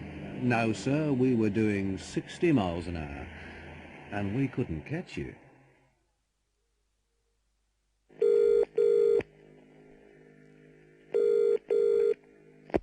Hello? Wadley's Garage? Oh, good evening. I don't know if you can help me. My car's broken down. We have a 24-hour breakdown service. Where are you? I'm on the A357, just north of Ringbourne. My car's just past the Red Lion pub. It's a white MG. Do you know what's wrong with it? I've got no idea, but it won't start. I'll send a mechanic out to you. He'll be there in about 10 minutes. It's nothing serious, sir. You've run out of petrol. Oh. Can you tow me to the garage? Oh, that's not necessary. I've got a spare can of petrol in my truck. Shall I pay you now, or shall I come to the garage? You can pay me now. Will you take a cheque? I've run out of cash, too. Yes, that's okay. Hold on. I can't find my chequebook.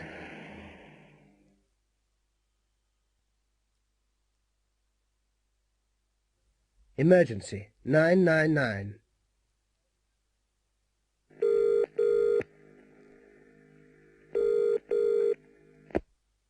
Emergency, which service, please? Police. Police here. I've just seen 2 cars crash into a security van. I think it's a robbery. Where? Just outside the factory gates. Which factory, sir? Croxley Engineering. In Brook Lane. The first police car got to the factory 3 minutes later, but it was too late. The robbers had gone. They had knocked out one of the security guards and shot the other. They were both lying on the ground near the van. The thieves had taken all the wages for the factory. The police called an ambulance and questioned 3 people who had seen the robbery.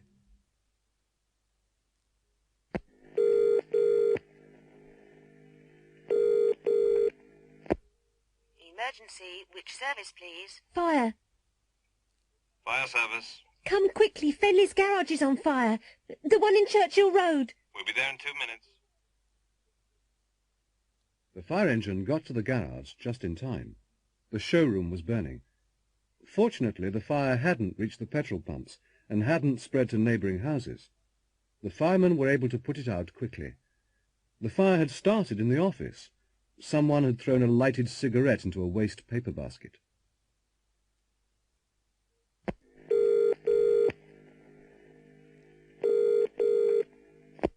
Emergency, which service, please?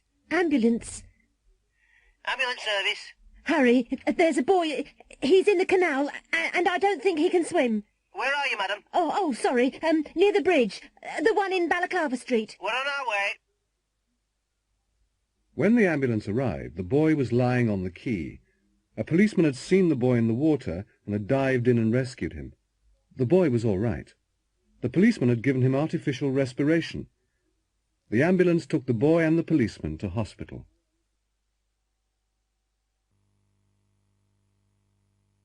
Reader's letters. Have you ever had an embarrassing experience? Last week we asked readers to tell us about embarrassing experiences. We received hundreds of letters. Here is a selection. My most embarrassing experience happened when I had just left university. I had just started teaching in a Liverpool secondary school. One morning my alarm clock didn't ring. I had forgotten to wind it up. I woke up at 8:30 and school began at 9.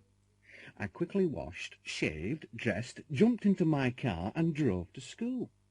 When I arrived, the students had already gone into class. I didn't go to the staff room, but went straight into class. After 2 or 3 minutes, the students began laughing, and I couldn't understand why. Suddenly, I looked down and understood. I had put on one black shoe and one brown shoe. Stanley Hooper, B.A., Preston, Lancashire. The most embarrassing experience I've ever had happened 2 years ago. My wife and I had driven into town to do some shopping. The streets were very busy and we were holding hands. Suddenly, my wife saw a dress that she liked in a shop window and stopped. I started looking at some radios in the next window. After a minute or two, I reached for my wife's hand. There was a loud scream, and a woman slapped my face.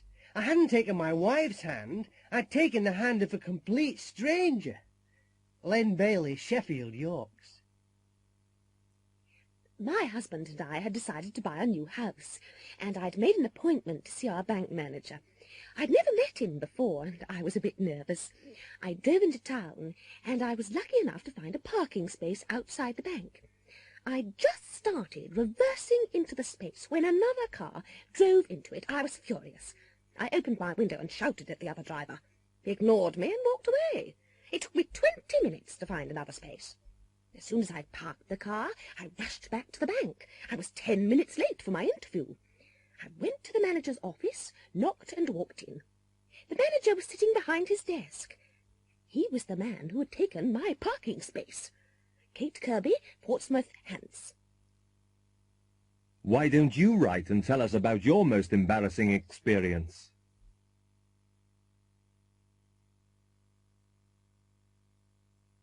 A ghost story. Edgar and Catherine are staying in a cottage in the New Forest. It belongs to Edgar's uncle, and they've borrowed it for the weekend. It's Friday night. They arrived an hour or two ago, and they're sitting in front of a log fire.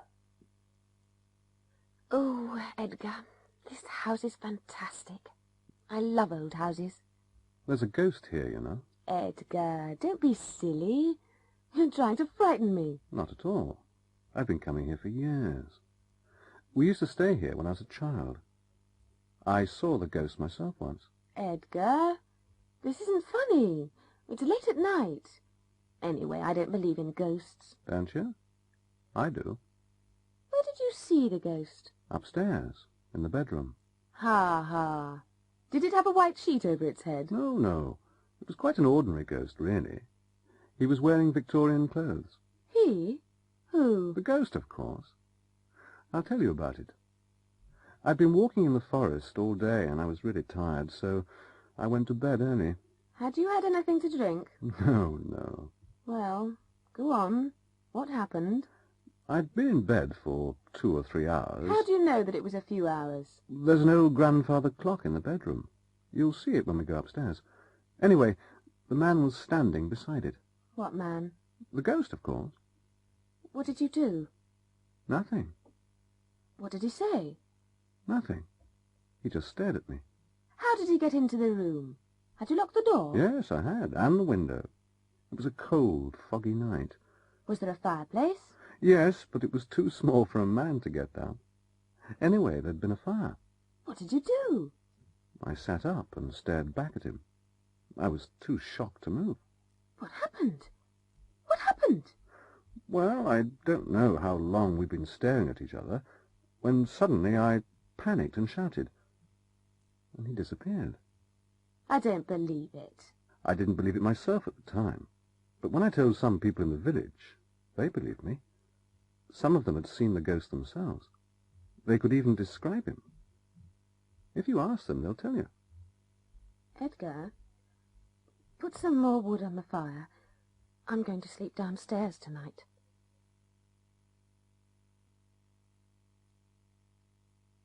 Buying a present.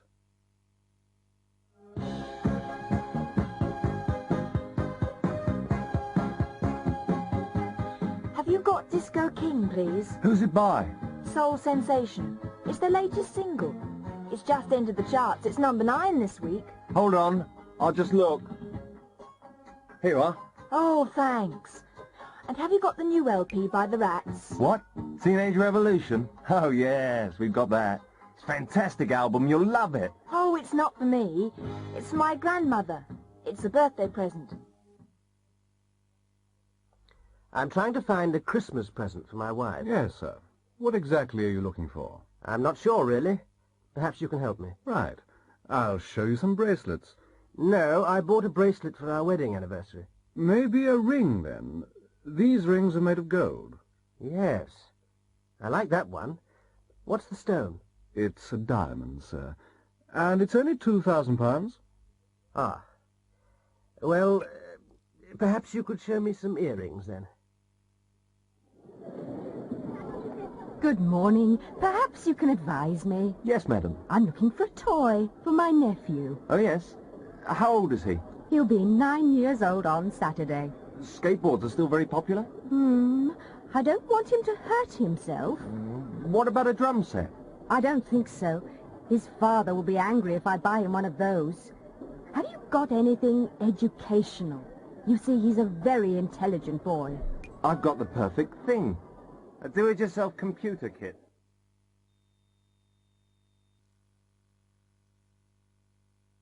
Made in England. I like your radio. Is it new? Yes, I bought it last week. It's a Bisonic. Bisonic? I've never heard of it. Where was it made? I'm not sure. I think it was made in Japan. I'll have a look. No, I'm wrong. It was made in England.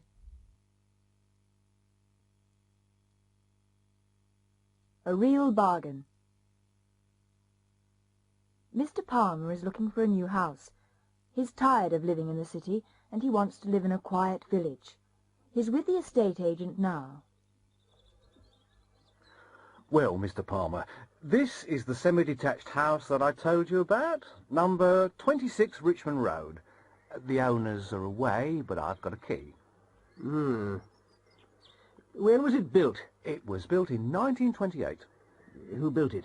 I'm not really sure. Is it important? No, not really. Is that a new roof? It looks new. It is nearly new. It was put on last year.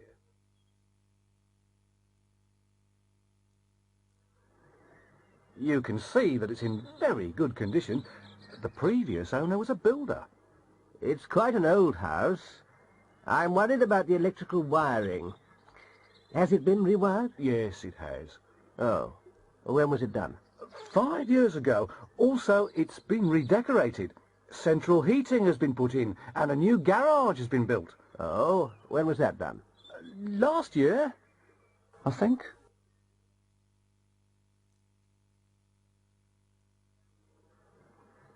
It's a very solid house. It's built of brick with a tile roof. It's a long way from a big town. What are the services like? Hold on, I've got the details here. Oh, yes, let me see. The dustbins are emptied every Thursday. It's important for me to see the post before I go to work. When is it delivered? It's usually delivered at about 7:30. The milk is delivered about 6 o'clock, so you'll have fresh milk for breakfast. It's certainly very cheap. I've seen a lot of similar houses, and they're more expensive. Oh, yes. It's a real bargain. Are there any plans for the area? Pardon? Plans? Well, a new school is going to be built in the village next year. Anything else? And a new road, motorway actually, will be built next year too. You'll be able to get to London easily. Where exactly will the motorway be built? Well, actually, it'll be built behind the house. A bridge will be constructed over the house. It will be very interesting. You'll be able to watch the traffic.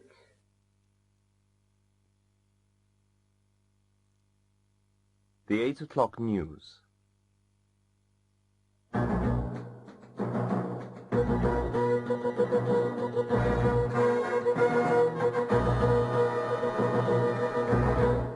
Good evening, and here is the 8 o'clock news. Robert Gibbs, the great plane robber, has been caught in Montina. He was arrested in a Vanadello nightclub. He is being questioned at police headquarters, and he will probably be sent back to Britain. 2 British detectives left Heathrow earlier this evening, and they will help the police in Vanadello with their inquiries. In 1978, Gibbs was sentenced to 40 years in prison for his part in the great plane robbery. He escaped from Parkwood Maximum Security Prison in April.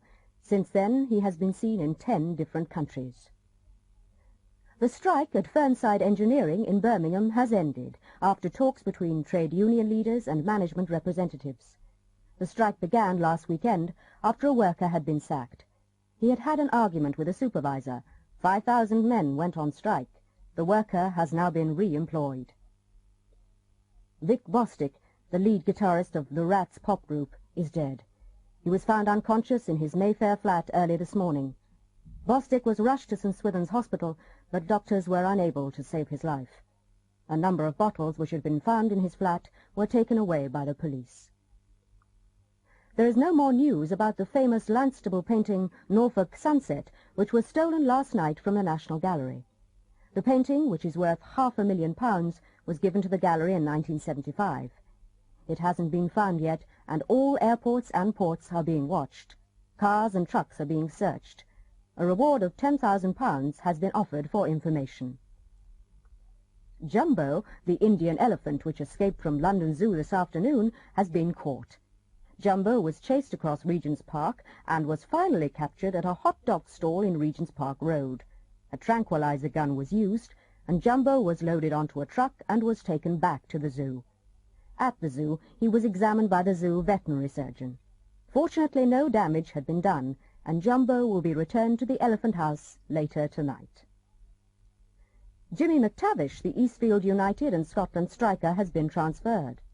The contract was signed at lunchtime. He was transferred to the American club, Miami Galaxy, for $3 million. McTavish, aged 23, was bought 2 years ago for a fee of £2,000 from a Scottish non-league club.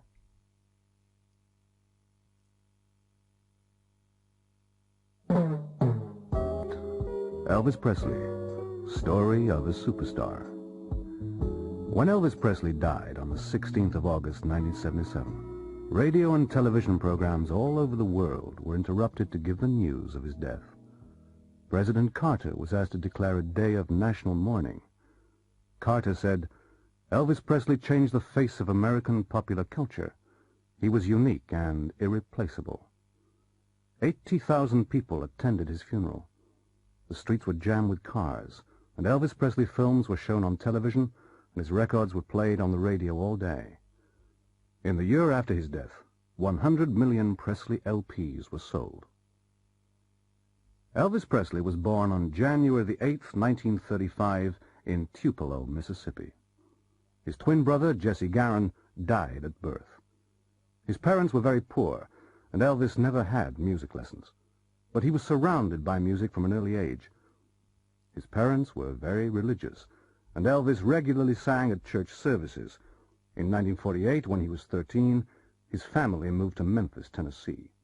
He left school in 1953 and got a job as a truck driver. In the summer of 1953, Elvis paid $4 and recorded 2 songs for his mother's birthday at Sam Phillips' Sun Record Studio. Sam Phillips heard Elvis and asked him to record That's All Right in July 1954. 20,000 copies were sold, mainly in and around Memphis. He made 5 more records for Sun, and in July 1955 he met Colonel Tom Parker, who became his manager in November. Parker sold Elvis's contract to RCA Records. Sun Records got $35,000, and Elvis got $5,000. With the money, he bought a pink Cadillac for his mother. On January the 10th, 1956, Elvis recorded Heartbreak Hotel, and 1 million copies were sold. In the next 14 months, he made another 14 records, and they were all big hits. In 1956, he also made his first film in Hollywood. In March 1958, Elvis had to join the army. He wanted to be an ordinary soldier. When his hair was cut, thousands of women cried. He spent the next 2 years in Germany, where he met Priscilla Bewley, who became his wife 8 years later on May the 1st, 1967. In 1960, he left the army and went to Hollywood, where he made several films during the next few years. By 1968, many people had become tired of Elvis. He hadn't performed live since 1960, but he recorded a new LP, From Elvis in Memphis, and appeared in a special television program. He became popular again and went to Las Vegas, where he was paid $750,000 for 4 weeks. In 1972, his wife left him, and they were divorced in October 1973. He died from a heart attack. He'd been working too hard and eating and drinking too much for several years. He left all his money to his only daughter, Lisa Marie Presley. She became one of the richest people in the world when she was only 9 years old.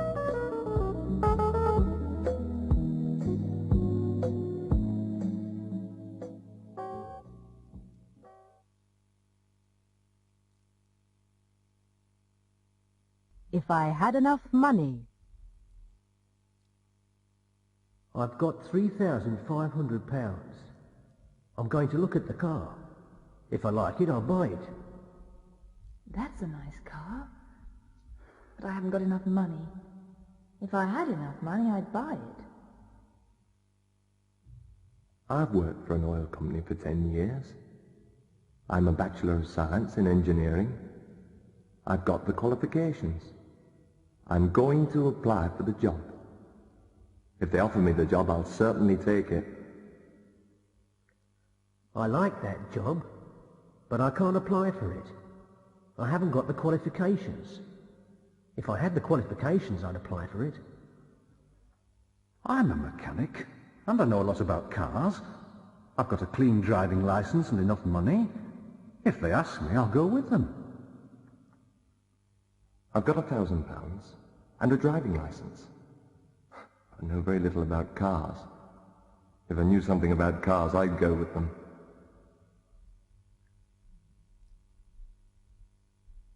I can speak French and German. I'll apply for the job. If I get it, I'll have to move to Switzerland. I can speak French, but I can't speak German. If I could speak German, I would apply for the job. I'm 19 and I'm interested in the job. I'll get more information if I phone them, and if the salary's good, I'll apply. I'm interested in the job, but I'm too old. If I were younger, I'd apply.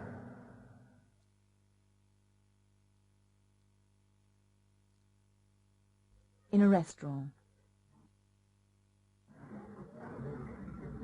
Good evening, sir. Madam, shall I take your coats? Thank you. Where shall we sit, Barbara? Oh, Would you like to sit over here, sir, near the window? Ah, yes. Could we see the menu? Certainly. Here it is. Do you fancy a starter? I think I'll have the prawn cocktail. I'm very fond of prawns. What about you? I'm not sure. I can't decide. Oh, I'd have the trout if I were you. You always say that you like trout, and you haven't had it for a long time. Are you ready to order yet, sir? Yes. A prawn cocktail for my wife and the trout for me. And the main course, sir? Veal for my wife. I can't decide between the veal and the chicken. What do you recommend? Oh, if I were you, I'd have the veal. It's the speciality of the house. What would you like with the veal? 2 mixed salads, please. Any vegetables, sir? Yes, some cauliflower, some courgette, and some boiled potatoes, please. Anything to follow? Can we order that later? Of course, sir. Would you like to see the wine list? Yes. We'd like a bottle of dry white wine. May I suggest something? Of course. Why don't you try a bottle of English wine? English wine? Yes, it isn't very well known, but it's being produced in the south of England now. You'll be surprised. It's very good.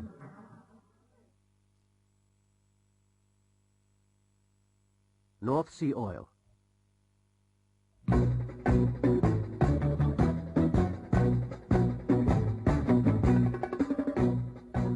Good evening. This is London Radio. Welcome to Man in the Street.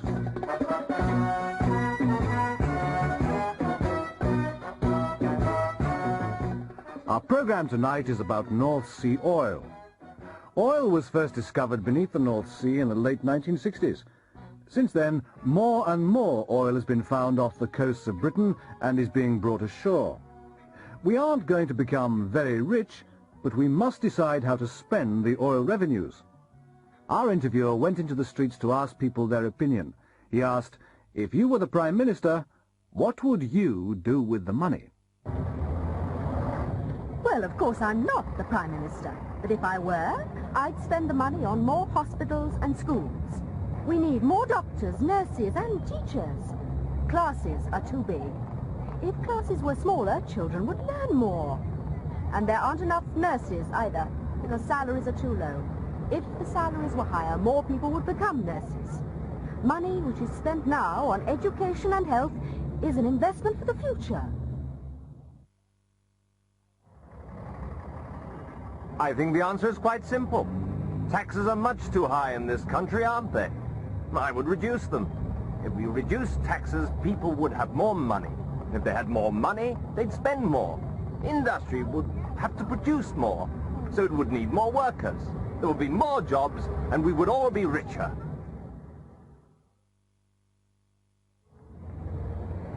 I'm very worried about inflation. I'd try to control prices. If I were the Prime Minister, I'd reduce the price of gas, coal and electricity. If we did that, everybody would benefit, wouldn't they?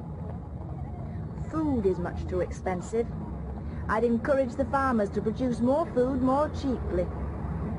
However, there are some things that I certainly wouldn't do. I certainly wouldn't build more roads, and I wouldn't spend money on guns and tanks and warplanes.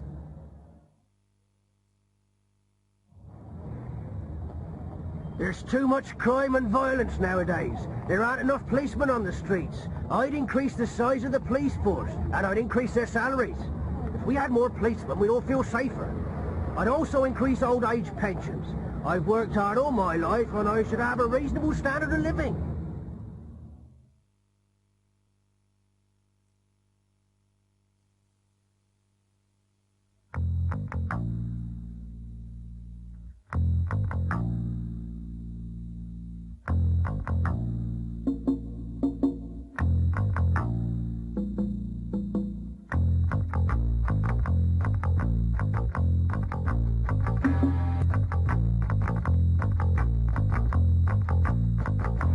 Mad killer strikes again.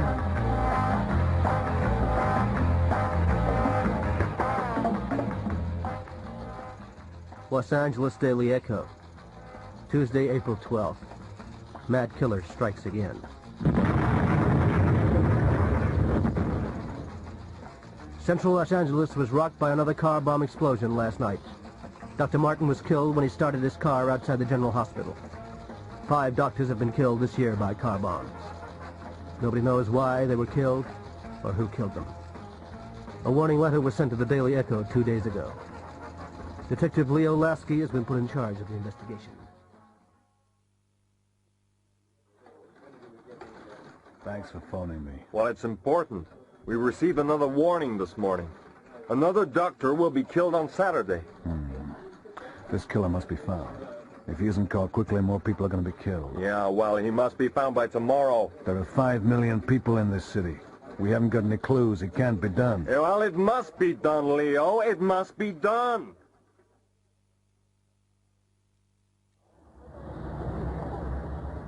Places that have explosives must be checked, and quickly. It's being done, Leo. I gave instructions this morning.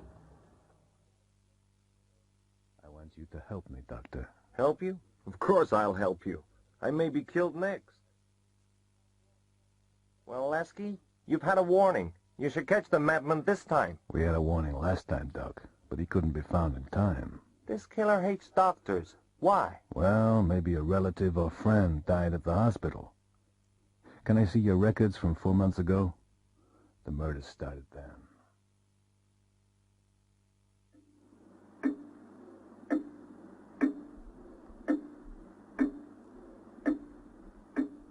Lasky worked for hours.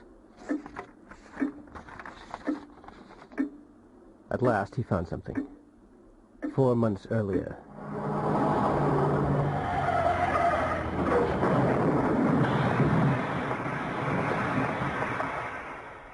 There had been a car crash.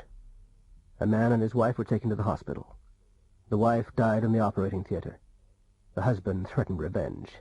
He blamed the doctors. Detectives went to the man's house, but he had moved away. His photograph was shown on television. At 2 o'clock on Saturday afternoon,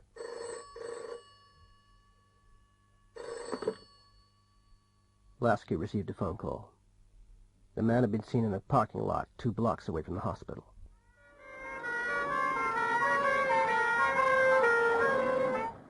Police cars raced to the scene.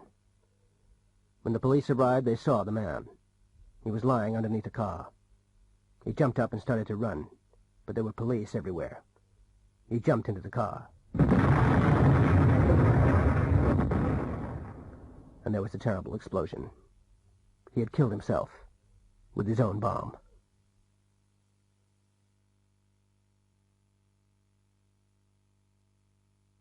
Four reports.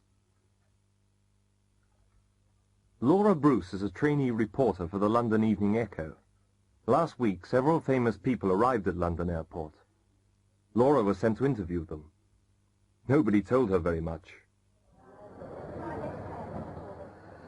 I'm very busy. I've got a lot of appointments. I can't say very much. I love England. I've been here many times before. I enjoyed my visit in January. I'll only be in England for 12 hours. I'm going to meet the Prime Minister. I have no other comments. Dr. Sawanso visited England yesterday. He arrived at London Airport at 10 a.m. and we asked him to comment on the international situation. He just made a brief statement. He said he was very busy and that he'd got a lot of appointments. He said he couldn't say very much, but he said he loved England. He said that he had been here many times and that he had enjoyed his visit in January. He said he would be in England for only 12 hours and that he was going to meet the Prime Minister. He said he had no other comments. I like newspaper reporters, but I haven't got time to say much.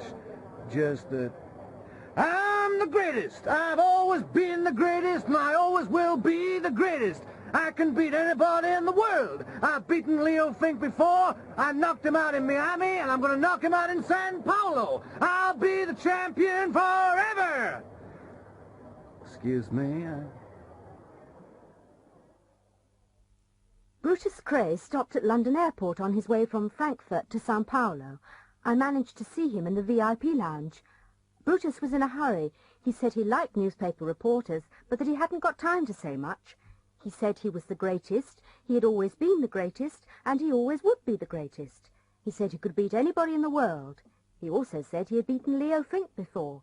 He said he had knocked Fink out in Miami and that he was going to knock him out in Sao Paulo. He also said he would be the champion forever. Examination day. Hey, Maria! Have you finished your exam? Yes, I have. Was it difficult? Well, it was quite hard. Did you pass? I don't know. She didn't tell me. What questions did she ask? First, she asked me what my name was. Oh, that was easy, wasn't it? Then she asked me where I came from and how long I'd been studying at the school. And what else did she ask? She asked when I had begun studying English, and she asked how I would use English in the future. Go on, go on. Then she asked me if I liked the school and if I lived with my parents. Anything else? Oh, Victor, I'm trying to remember. Oh, yes. She asked if I spoke any other languages. Is that all? Oh, there were a lot of other questions. She asked me what my hobbies were, and she asked me to tell her about them. Then she gave me a picture and asked me to describe it. Oh, and then I was asked to read a passage. What did she say at the end? She asked me to tell you to go in, immediately. But you said... Good afternoon. Good afternoon, madam. I'm interested in the holiday in St. Cuthbert. Ah, yes, the Caribbean. I can recommend it highly. Can you tell me a little bit more about it? Of course, madam. It's an excellent package holiday. You'll travel on a scheduled flight. You'll be met at the airport and taken to your hotel. You won't have to pay airport taxes. They're included in the price. The hotel is very near the beach, and it's got a swimming pool and a discotheque. It's a very modern hotel. It was built last year. The restaurant's superb, and drinks are very cheap in St. Cuthbert. Oh, and you can walk to the sea in 2 minutes. Sounds good. I'd like to make a reservation. One moment, madam, and I'll get you a booking form. Marion paid a deposit and booked the holiday. 2 months later she was in St. Cuthbert. But she was disappointed. When she returned to England, she went to see the travel agent. Ah, it's Miss Ward. Did you have a good holiday? No, I certainly did not have a good holiday. Oh, I'm very sorry to hear that. What was wrong? Well, when I arrived in St. Cuthbert, I had to spend 4 hours at the airport. You said that we would be met, and we weren't. You also said that we would be taken to the hotel. We weren't, and the taxi cost about £12. You told me that airport taxis were included. In fact, I had to pay £10. Oh, dear. You had a very bad start. But the hotel was nice, wasn't it? No, it was not. You said it was very modern. You were quite right. They hadn't finished building it. We couldn't sleep because the workmen were working all night. On our balcony. You said it had got a swimming pool. It had, but it was empty. And the restaurant. The restaurant served fish every night. Oh, dear. You said that the hotel was near the beach and that we could walk to the sea in 2 minutes. Couldn't you? Oh, yes, we could. But there was an oil refinery between the hotel and the beach, and it took half an hour to walk round it. Oh, I'm really terribly sorry. We really didn't know. I'm afraid we're unable to give you a refund, but we can give you a 10% discount on next year's holiday. Next year? Next year I'm staying in England. Having things done.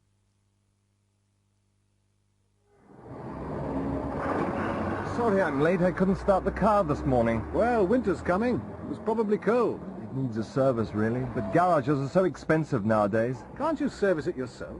Who, me? I don't know anything about cars. If I were you, I'd have it serviced. The garage that I use is very reasonable and have the radiator filled with antifreeze. They say it's going to be a cold winter. Do you know where there's a good dry cleaners? Yes, there's a good one in Victoria Road. I'd go there if I were you. Oh, thanks. I want to have my suit cleaned. I'm going to a wedding on Saturday. Well, I had my suit cleaned there last week, and they did a good job. Excuse me, do you do alterations? Yes, we do. What kind of alteration do you want? I'd like to have this skirt lengthened. It's too short for me. That's fine. It'll take about a fortnight. And at the same time, I want to have this dress shortened. It's a bit too long. Good. Would you mind just putting the skirt on first? There's a changing room over there. Hello. Can I make an appointment to see the optician? Yes. Would next Friday be convenient at 3 o'clock? Oh, yes. I want to have my eyes tested. I think I need some new glasses. Goodbye. Goodbye. Oh, be careful. That isn't a door, it's a window. Oh, yes. Sorry. The appointment. Once upon a time, there was a rich caliph in Baghdad. He was very famous because he was wise and kind. One morning he sent his servant, Abdul, to the market to buy some fruit. As Abdul was walking through the market, he suddenly felt very cold. He knew that somebody was behind him. He turned round and saw a tall man, dressed in black. He couldn't see the man's face, only his eyes. The man was staring at him, and Abdul began to shiver. "Who are you? What do you want?" Abdul asked. The man in black didn't reply. "What's your name?" Abdul asked nervously. "I am Death," the stranger replied coldly, and turned away. Abdul dropped his basket and ran all the way back to the caliph's house. He rushed into the caliph's room. "Excuse me, master, I have to leave Baghdad immediately," Abdul said. "But why? What's happened?" the caliph asked. "I've just met Death in the market," Abdul replied. "Are you certain?" said the caliph. "Yes, I'm certain. He was dressed in black, and he stared at me. I'm going to my father's house in Samara. If I go at once, I'll be there before sunset." The caliph could see that Abdul was terrified, and gave him permission to go to Samara. The caliph was puzzled. He was fond of Abdul, and he was angry because Abdul had been badly frightened by the stranger in the market. He decided to go to the market and investigate. When he found the man in black, he spoke to him angrily. "Why did you frighten my servant?" "Who is your servant?" the stranger replied. "His name is Abdul," answered the caliph. "I didn't want to frighten him. I was just surprised to see him in Baghdad." "Why were you surprised?" the caliph asked. "I was surprised because I've got an appointment with him tonight in Samara."